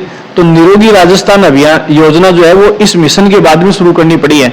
तो पहले वाली इन दोनों योजनाओं का, निःशुल्क दवा और निःशुल्क जांच, निःशुल्क दवा और निःशुल्क जांच दोनों योजनाओं का विस्तार करके हमने 1 मई 2000, तो अभी देखो मुख्यमंत्री निःशुल्क दवा योजना और मुख्यमंत्री निःशुल्क जांच योजना को एकीकृत करके इनका विस्तार करके 1 मई 2022 से मुख्यमंत्री निःशुल्क निरोगी राजस्थान योजना शुरू की गई है। इस योजना के अंतर्गत मेडिकल कॉलेज से जुड़े, तो जिन जिलों में मेडिकल कॉलेज से जुड़े हुए हॉस्पिटल हैं, उन हॉस्पिटल्स में आने वाले सभी पेशेंट्स को इंडोर और आउटडोर सभी प्रकार की सेवाएं मुफ्त दी जाएंगी। ठीक है, तो ये सिर्फ इसकी डेट इंपॉर्टेंट है, बाकी कुछ भी इंपॉर्टेंट नहीं है, ये डेट इंपॉर्टेंट है। और थोड़ा सा राजस्थान निरोगी अभियान में और राजस्थान निरोगी राजस्थान योजना में आपको अंतर ध्यान में रखना है। फिर देखो राष्ट्रीय फ्लोरोसिस रोकथाम एवं नियंत्रण कार्यक्रम 30 जिलों में चल रहा है, ये ध्यान में रखना है। फ्लोरोसिस का मतलब होता है जिन जिलों में फ्लोराइड प्रभावित पानी है उससे हड्डियों पर कुप्रभाव पड़ रहा है। तो हड्डियों में फ्लोराइड से होने वाली बीमारी को अपन फ्लोरोसिस कहते हैं। फ्लोराइड से होने वाली बीमारी फ्लोरोसिस है, उसके नियंत्रण के लिए राजस्थान के कितने जिलों में कार्यक्रम संचालित हो रहा है, 30 जिलों में कार्यक्रम संचालित हो रहा है। 159 में देखिए, ये देखो यहां मैं आपको बता दूं कि राष्ट्रीय मुख्य स्वास्थ्य कार्यक्रम, इसमें प्राथमिक स्वास्थ्य केंद्र के निर्धारकों के सुधार करना और ग्रामीण शहरी आबादी में प्राथमिक स्वास्थ्य सेवा, छोड़ सकते हो आप इसको, 159 के सवाल को आप छोड़ सकते हो, ज्यादा इंपॉर्टेंट नहीं है। 160 का सवाल देखिए, शुद्ध के लिए युद्ध, ये कब से शुरू हुआ है, 26 अक्टूबर 2020 से। तो क्या है ये, देखो शुद्ध खाद्य वस्तुएं, जो ये एक तरह से मिलावटखोरी के विरुद्ध है। ये शुद्ध के लिए युद्ध एक अभियान है, और ये किसके विरुद्ध है, मिलावटखोरी के विरुद्ध। खाने पीने की चीजों में जो मिलावट है उसको रोकने के लिए शुद्ध के लिए युद्ध अभियान शुरू किया गया है। इसकी डेट इंपॉर्टेंट है, 26 अक्टूबर 2020 से इस मिशन को या इस अभियान को शुरू किया गया है। 161 का सवाल देखिए, मुख्यमंत्री चिरंजीवी स्वास्थ्य बीमा योजना, मुख्यमंत्री चिरंजीवी स्वास्थ्य बीमा योजना, इसकी भी डेट इंपॉर्टेंट है, 1 मई 2021 से इस योजना को शुरू किया गया है। 1 मई 2021 से मुख्यमंत्री चिरंजीवी बीमा योजना को शुरू किया गया है। ये चीज आप ध्यान में रखेंगे, मुख्यमंत्री चिरंजीवी बीमा योजना को कब से शुरू किया गया है? मुख्यमंत्री चिरंजीवी बीमा योजना को 1 मई 2021 से शुरू किया गया है, ठीक है। और ये देखो राज्य की पूरी आबादी को स्वास्थ्य बीमा कवरेज देती है। जैसे 850 रुपए में पूरी फैमिली को स्वास्थ्य का बीमा कवरेज दे रही है। तो इसमें सबसे बड़ा ये ऐसा क्यों करना पड़ रहा है राज्य सरकार को? तो देखो ये संयुक्त राष्ट्र विकास कार्यक्रम UNDP द्वारा जो सतत विकास लक्ष्य मैंने आपको पीछे बताए थे कि सतत विकास लक्ष्य 17 है, 169 उप विषय हैं इनमें। तो अभी दुनिया में विकास कार्य जो है वो UN की इस गाइडलाइन के अनुसार या सतत विकास लक्ष्यों के तहत ही चल रहे हैं।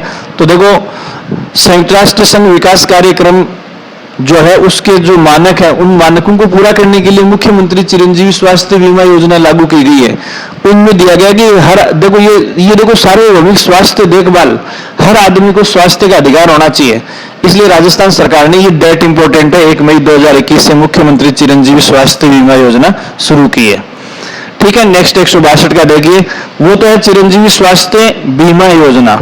ये देखना चिरंजीवी स्वास्थ्य बीमा योजना जिसमें 850 रुपए में फैमिली को स्वास्थ्य बीमा कवरेज दिया जा रहा है। फिर दूसरा देखिए चिरंजीवी जीवन रक्षा योजना। देखो चिरंजीवी जीवन रक्षा योजना ये बजट 2021-22 का है ये, तो इसको 2022 में शुरू किया गया था, ऊपर वाली को 2021 में शुरू किया था। क्या था ये? मुख्यमंत्री चिरंजीवी जीवन रक्षा योजना जो लागू की गई है, इस योजना का मुख्य उद्देश्य है चिरंजीवी स्वास्थ्य बीमा योजना के अंतर्गत पैनलबद्ध चिकित्सालयों में सभी प्रकार के सड़क यातायात दुर्घटना पीड़ितों को 72 घंटे तक निःशुल्क उपचार दिया जाएगा। ये देखो चिरंजीवी स्वास्थ्य बीमा योजना जो है उसमें जो बीमित परिवार हैं और उनमें से किसी का यदि एक्सीडेंट हो जाता है तो राज्य सरकार से जुड़े हुए जो हॉस्पिटल है, इस योजना से जुड़े हुए हॉस्पिटल है, वो दुर्घटना के बाद 72 घंटे तक निःशुल्क आपातकालीन उपचार देंगे।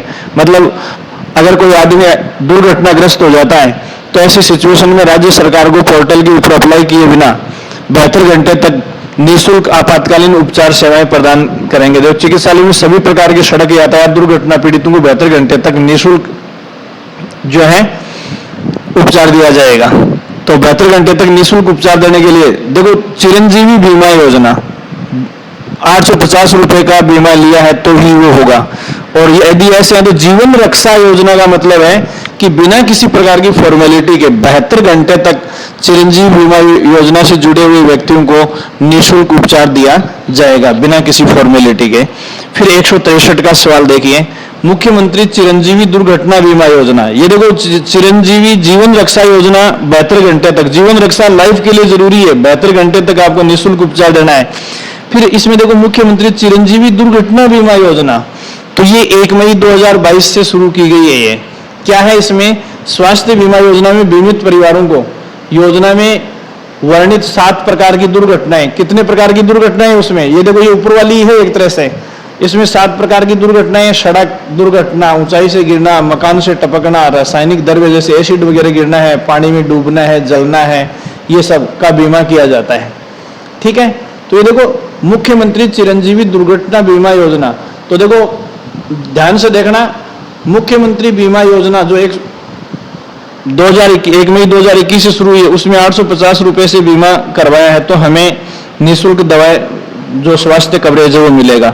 जीवन रक्षा में हमें 72 घंटे तक एक्सीडेंट की स्थिति में क्या मिलेगा? निःशुल्क उपचार मिलेगा। फिर मुख्यमंत्री चिरंजीवी दुर्घटना बीमा योजना, यदि हम मुख्यमंत्री चिरंजीवी दुर्घटना बीमा योजना को इस डेट के बाद करवाना चाहते हैं तो ये 7 कैटेगरी हैं जिसमें अपन इंश्योरेंस ले सकते हैं।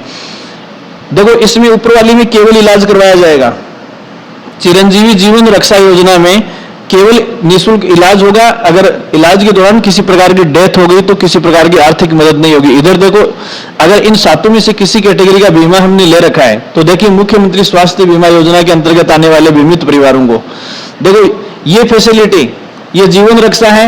अगर हमने कार्ड नहीं बनवा रखा है तो भी हमारी क्या की जाएगी? स्वास्थ्य की देखभाल की जाएगी निःशुल्क। और यदि हमने 850 रुपए देके बीमा ले रखा है तो ऐसी सिचुएशन में देखो इन 7 कैटेगरी में क्या क्या है? मुख्यमंत्री स्वास्थ्य बीमा योजना के अंतर्गत आने वाले बीमित परिवारों को 5 लाख रुपए तक का बीमा कवरेज दिया जाता है। अब इसको इस योजना के तहत बीमित परिवार के सदस्य की मृत्यु पर 5 लाख रुपए मिलते हैं, हाथ पांव ये सब कट जाते हैं तो 3 लाख रुपए मिलते हैं, और ये देखो पूरी तरह 2 अंग जल जाते हैं, दोनों हाथ दोनों पांव, और यदि एक अंग है तो 1.5 लाख रुपए का भुगतान किया जाता है। ठीक है, ये आपको ध्यान में रखना है। फिर देखिए इसमें नेक्स्ट सवाल, राजस्थान सरकार स्वास्थ्य योजना, ये सरकारी कर्मचारियों के लिए RGHS, Rajasthan government health scheme, RGHS, ये राजस्थान सरकार के कर्मचारियों के लिए है।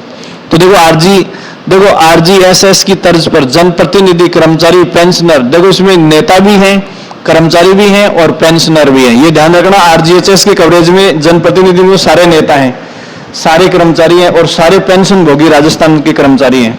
को स्वास्थ्य क्षेत्र में कैशलेस और गुणवत्तापूर्ण चिकित्सा उपलब्ध कराने हेतु ये डायरेक्ट ध्यान में रखने। RGHS का शुभारंभ 1 जुलाई 2021 से, बहुत इंपॉर्टेंट सवाल है, RGHS योजना का शुभारंभ 1 जुलाई 2021 से किया गया है। राजस्थान स्वास्थ्य योजना RGHS, देखो RGHS हो सकता है या राजस्थान सरकार स्वास्थ्य योजना, Rajasthan government health scheme RGHS, इसकी शुरुआत 1 जुलाई 2021 से की गई है।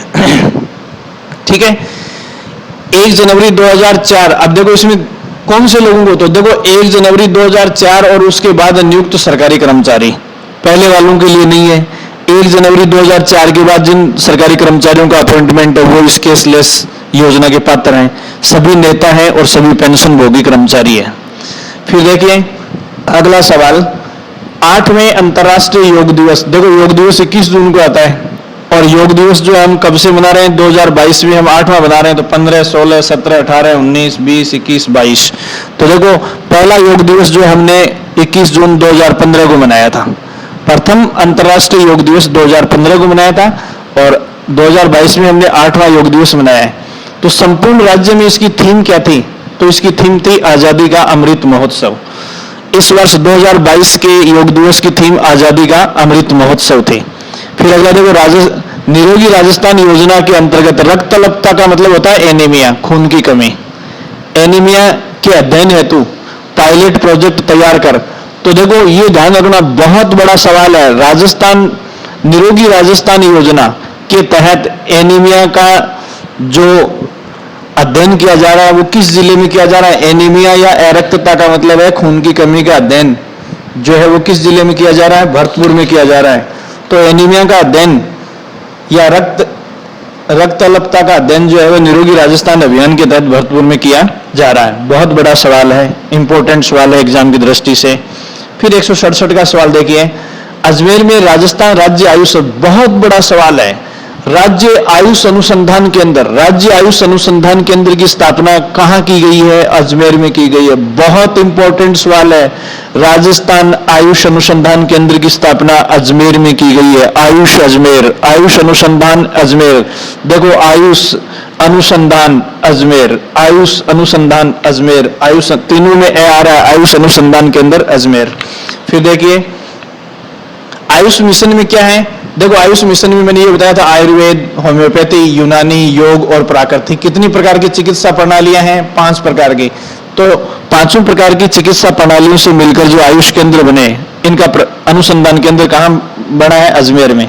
तो देखो राज्य में आयुर्वेद, होम्योपैथी, यूनानी, योग एवं प्राकृतिक चिकित्सा के पूर्ण विकास हेतु राष्ट्रीय आयुष मिशन, आयुष मंत्रालय, देखो भारत सरकार के अधीन आयुष मंत्रालय के नाम से अलग से मिनिस्ट्री है, के दिशा निर्देशों के अंतर्गत राजस्थान राज्य आयुष सोसाइटी एवं राष्ट्रीय आयुष मिशन कार्यालय की स्थापना की गई। ये कोई इंपॉर्टेंट नहीं है, केवल ये ध्यान में रखना है।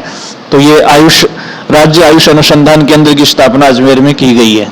फिर राज्य में औषधि गुणवत्ता नियंत्रण, बहुत बड़ा सवाल है, बहुत बड़ा सवाल है। देखो मेडिकल की 2 बड़ी सेंटर अजमेर में, राज्य में औषधि गुणवत्ता, तो दवाइयों की गुणवत्ता पर कंट्रोल करने का केंद्र, तो देखो आयुष अनुसंधान केंद्र और औषधि गुणवत्ता नियंत्रण केंद्र दोनों ही कहाँ हैं, अजमेर में हैं। दोनों की स्थापना कहाँ की गई है, अजमेर में। एक बार फिर देखिए, औषधि गुणवत्ता नियंत्रण केंद्र राज्य की ये लैब है वो कहाँ स्थापित की गई है, अजमेर में। औषधियों की गुणवत्ता को मेंटेन करने के लिए लैब कहाँ स्थापित की गई है, अजमेर में। फिर अगला सवाल देखिए आप, इसमें 170 का सवाल देखिए, राष्ट्रीय बाल स्वास्थ्य कार्यक्रम RB, राष्ट्रीय बाल स्वास्थ्य कार्यक्रम।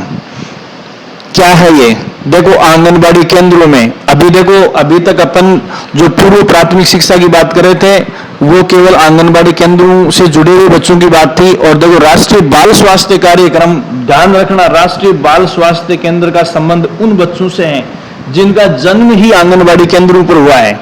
मतलब पार्चुरेशन या जो जाता है वो कहाँ हुआ है? आंगनबाड़ी केंद्रों पर हुआ है। तो देखो इस योजना के अंतर्गत आंगनबाड़ी केंद्रों में जन्मे सभी बच्चों, सरकारी विद्यालय जाने वाले सभी बच्चों, तो देखो आंगनबाड़ी केंद्र पर जन्मने वाले सभी बच्चे, सरकारी विद्यालयों में जाने वाले सभी बच्चे तथा सरकारी मदरसों के 18 साल तक के सभी बच्चे, 18 साल तक के मतलब मदरसों में के सभी बच्चे, बच्चों की जन्म के समय 4D डिफेक्ट्स, देखो 4D डिफेक्ट्स, ये 4 हो गया और D और फिर डिफेक्ट्स, ठीक है, बीमारियों, कमियों, विकास में हो रही देरी। देखो 4D का मतलब कि 4D कौन से हो गए? देखो 4D चारों नाम, देखो डिफेक्ट्स, किसी प्रकार की कमी है, किन में? या तो आंगनबाड़ी केंद्र में जन्मा हुआ बच्चा है, या पढ़ रहा है, सरकारी स्कूल में पढ़ रहा है, मदरसों में पढ़ रहा है, या तो ये जो बच्चे हैं तीनों टाइप के, आंगनबाड़ी केंद्र, सरकारी विद्यालय और मदरसों में 18 साल तक के जो बच्चे हैं उनमें या तो किसी प्रकार का डिफेक्ट है, जैसे आंख में, हाथ में, या फिर डिजीज। देखो पहला D डिफेक्ट, दूसरा D बीमारी, डिजीज, तीसरा कमी मतलब डेफिशिएंसी, और विकास में देरी, डिले इन डेवलपमेंट। तो देखो ये डिफेक्ट, ये डिजीज, ये डेफिशिएंसी और डिले इन डेवलपमेंट मतलब विकास में देरी से विकास हो रहा है। तथा विकलांगों, देखो तथा विकलांगों 40 जनित बीमारियां हैं इसमें विकलांगों के लिए प्रशिक्षित मोबाइल हेल्थ टीम। तो अगर इस प्रकार का डिफेक्ट कहीं पाया जाता है तो मोबाइल का मतलब है कि वैन से मेडिकल टीम जाएगी और ऐसी बीमारियों को देखेगी। तो देखो राष्ट्रीय बाल स्वास्थ्य कार्यक्रम का संबंध किससे है? 4D से है। और 4D किन बच्चों में? आंगनबाड़ी केंद्रों से जुड़े बच्चे, सरकारी स्कूलों से जुड़े बच्चे और मदरसों से जुड़े 18 साल तक के बच्चों के लिए मोबाइल टीम जो है वो गठित की गई है। 171 का सवाल देखिए आप इसमें, राज्य के लोगों के लिए निःशुल्क आपातकालीन सेवाएं। तो निःशुल्क आपातकालीन सेवाएं, तो देखो ट्रॉमा के माध्यम से या इमरजेंसी वार्ड के माध्यम से जो निःशुल्क आपातकालीन सेवाएं हैं वो सितंबर 2008 से शुरू की गई है। आप इसको छोड़ सकते हो, कोई बड़ी बात नहीं है। फिर देखो राजस्थान स्वास्थ्य संकेतक, इसमें कुछ चीजें मैंने शामिल की हैं, बहुत इंपॉर्टेंट है, इनको आप ठीक से देखेंगे। देखो नवजात मृत्यु दर मतलब पैदा होते ही मरने वाले बच्चे, तो देखो प्रति 1000 जीवित जन्म, जब बच्चा मां के पेट से गर्भ से बाहर आएगा तो जीवित है, लेकिन जन्मने के कुछ समय पश्चात वो मर जाता है। तो प्रति 1000 जीवित पैदा होने वाले बच्चों में कितने राजस्थान में मर रहे हैं? 24.9। प्रसव के बाद लगभग 1000 में से कितने? 1000, ये देखो प्रति 1000 में से हैं, तो 1000 में से अगर 25 लड़के मर रहे हैं, इसका मतलब 2.5% परसेंट में पूछें तो। लेकिन मैं आपको बता दूं कि नवजात मृत्यु दर प्रति 1000 पर निकलती है और 1000 के ऊपर 25 बच्चे लगभग या 24.9 बच्चों की डेथ हो जाती है। तो ये ध्यान रखना, नवजात मृत्यु दर कितनी है? 24.9। फिर देखो शिशु मृत्यु दर, देखो नवजात का मतलब होता है प्रसव के तुरंत बाद, और शिशु मृत्यु दर जो है वो पैदा होने से लेकर 0 से लेकर 2 वर्ष तक, 2 वर्ष की आयु तक, तो पैदा होने से लेकर 2 वर्ष तक मरने वाले शिशु मृत्यु दर जो है वो 1000 में से 35 बच्चे जो हैं या 35.2 बच्चे जो है प्रति 1000 के ऊपर शिशु मृत्यु दर के शिकार हैं। तो शिशु मृत्यु दर राजस्थान की, ये सारे आंकड़े किसके हैं? राजस्थान के हैं, ध्यान रखना, स्वास्थ्य संकेतक। तो देखो नवजात मृत्यु दर 25, शिशु मृत्यु दर 35, ये लगभग अनुमान देख लेना, दशमलव में आपको आइडिया लग जाएगा। और देखो ये 2 वर्ष तक के हैं, पहला पैदा होते ही, दूसरा 2 वर्ष तक, और तीसरा देखो 5 वर्ष से कम आयु की मृत्यु। तो पैदा होने से लेकर 5 वर्ष तक मरने वाले बच्चों की संख्या कितनी है? 41.9। तो ये तीनों ही, चाहे आपसे पूछी जाए नवजात मृत्यु दर पूछी जाए, फिर शिशु मृत्यु दर पूछी जाए, चाहे 5 वर्ष तक के बच्चों की मृत्यु दर पूछी जाए। शिशु मृत्यु दर, देखो शिशु की आयु वैसे 5 साल तक होती है, लेकिन आर्थिक आंकड़ों में शिशु को अपन कितने साल तक मानते हैं? 2 वर्ष तक ही मानते हैं।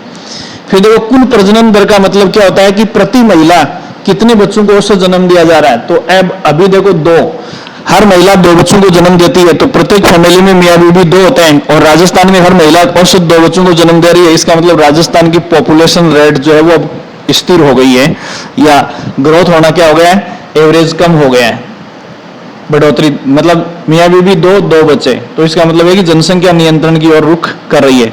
कुल प्रजनन दर जो महिलाओं की कितनी है, 2 है। फिर देखिए मातृत्व मृत्यु दर, देखो ये क्या है, मातृत्व मृत्यु दर MMR, मातृत्व मृत्यु दर, ठीक है, मदर मोर्टेलिटी रेट प्रति लाख जीवित जन्म। देखो प्रति लाख जीवित जन्म, तो मातृत्व मृत्यु दर का मतलब क्या होता है, प्रति लाख जीवित जन्म। देखो क्या होगा, जब मां बच्चे को जन्म दे रही होती है तो मां और बच्चे दोनों जीवित होते हैं, लेकिन बच्चे को जन्म देने के तुरंत बाद माता की मृत्यु हो जाती है, ये मातृत्व मृत्यु दर है। तो जीवित बच्चे को जन्म देने के तुरंत बाद मां की मृत्यु, तो ये किस पर, 1 लाख पर निकलती है। तो 1 लाख सुरक्षित प्रसव होने के बाद में माताएं जो है वो डेथ की शिकार हो जाती हैं। तो देखो आप ध्यान रखेंगे, बहुत बड़ा सवाल है, मातृत्व मृत्यु दर को प्रति लाख पर निकालते हैं, किस पर, प्रति लाख पर। और ये देखो ऊपर वाले सारे मैंने किस पे बताएं, प्रति 1000 पर, 1 पर निकालते हैं, प्रतिशत में नहीं निकालते इनमें से किसी को भी। फिर देखिए अगला सवाल, राष्ट्रीय जनसंख्या आयोग, स्वास्थ्य एवं परिवार कल्याण मंत्रालय, भारत सरकार के प्रकाशन, ये देखो population projection India and states 2011 से 36, ये रिपोर्ट किसने जारी की है, बहुत इंपॉर्टेंट सवाल है, रटने लायक सवाल है। ये देखिए रटने लायक सवाल है, हाल ही में क्या है, population projection India and states का मतलब राज्य, इन राज्यों के संबंध में भी 2011 से 36 तक को जारी किया है। किसने, राष्ट्रीय जनसंख्या आयोग, स्वास्थ्य एवं परिवार कल्याण मंत्रालय, भारत सरकार, इन दोनों ने मिलकर। देखो राष्ट्रीय जनसंख्या आयोग और स्वास्थ्य एवं परिवार कल्याण मंत्रालय, भारत सरकार, दोनों ने मिलकर population projection India and status report 2011 से 2036 जारी की है। अब देखो इसमें आंकड़े अलग हैं, देखो इसमें ये आंकड़े जो मैंने आपको बताए ये सिर्फ राजस्थान के ही बताए हैं, ये भी राजस्थान के ही हैं, देखना इसमें। तो राजस्थान की जनसंख्या वृद्धि दर इस रिपोर्ट में 7.6% है, असोदित जन्म दर 14.9% है, असोदित मृत्यु दर 6.8% है, शिशु मृत्यु दर 36 है। ये देखिए ऊपर शिशु मृत्यु दर कितनी आई है, शिशु मृत्यु दर ये 35.2 है, राजस्थान स्वास्थ्य संकेतक में 35.2 है, और भारत सरकार की इस रिपोर्ट में कितनी है, 36 है। तो 0.8 का फर्क है, थोड़ा सा ये ध्यान रखना, ये सवाल इंपॉर्टेंट है। राज्य सरकार के संकेतकों में शिशु मृत्यु दर 35.2 है, और भारत सरकार और जनसंख्या आयोग द्वारा जारी की गई रिपोर्ट में कितनी है, पूरी 36 है। 5 वर्ष से कम बच्चों की, ऊपर वाला ये ध्यान रखना, थोड़ा सा आंकड़ा दोबारा कंपैरिजन करेंगे। देखो शिशु मृत्यु दर 2 साल तक की बताई है, हाँ ठीक है, और 5 साल तक के बच्चे 41.9 है। अभी राजस्थान सरकार के संकेतकों में 5 साल से कम आयु के बच्चों की डेथ जो है वो डेथ रेट कितनी है, प्रति 1000 41.9 है, और इस रिपोर्ट में कितनी है, 50 है। तो इसमें 9 का फर्क आ रहा है। तो 5 वर्ष से कम आयु के बच्चों की डेथ रेट जो है वो राजस्थान सरकार के आंकड़ों में कम है 9, जबकि भारत सरकार के आंकड़ों में 41.2 की बजाय कितनी बताई गई है, 50 बताई गई है। इस आंकड़े को भी तुलनात्मक दृष्टि से देखेंगे, वो राज्य सरकार के संकेतक है और ये भारत सरकार के स्वास्थ्य एवं परिवार कल्याण मंत्रालय और जनसंख्या आयोग के ज्वाइंट आंकड़े हैं। फिर देखो कुल प्रजनन दर, तो देखो राजस्थान की कुल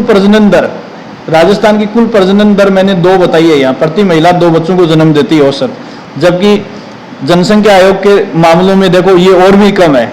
भारत सरकार और जनसंख्या आयोग के अनुसार 1.87 है, मतलब प्रत्येक महिला औसत 2 बच्चों को भी जन्म नहीं दे रही है, 1.277। तो भारत सरकार के आंकड़ों में भारत की प्रजनन दर क्या है, कम है। राजस्थान की प्रजनन दर क्या है, 1.87 है, जबकि राज्य के संकेतकों में प्रति महिला जन्म देने वाले बच्चों की संख्या कितनी है, 2 है। तुलनात्मक देखिए, ये दोनों सवाल बहुत इंपॉर्टेंट है। देखो अभी ये जो रिपोर्ट भारत सरकार और जनसंख्या आयोग द्वारा जारी की गई है उसमें राज्य के पुरुषों की जीवन प्रत्याशा 70.7 वर्ष है, पुरुष मतलब लगभग 71 साल औसत जीते हैं पुरुष, और महिलाएं कितनी जीती हैं, 74.80। तो महिलाओं की औसत आयु 74.8 वर्ष है और पुरुषों की तो लगभग ये 4 साल का फर्क है। महिलाएं एवरेज पुरुषों से कितनी ज्यादा जी रही हैं? 4 साल। पुरुष 71 साल जी रहे हैं, तो महिलाएं लगभग 74.8 का मतलब लगभग 75 वर्ष जी रही हैं। ये इस प्रकार मैंने कुछ हेल्थ से रिलेटेड जो टॉपिक्स थे उनको मैंने आपको बता दिया है। बाकी चीजें अपन अगले वीडियो में करेंगे। आज की वीडियो में अपन इतना ही करेंगे। Thank you so much.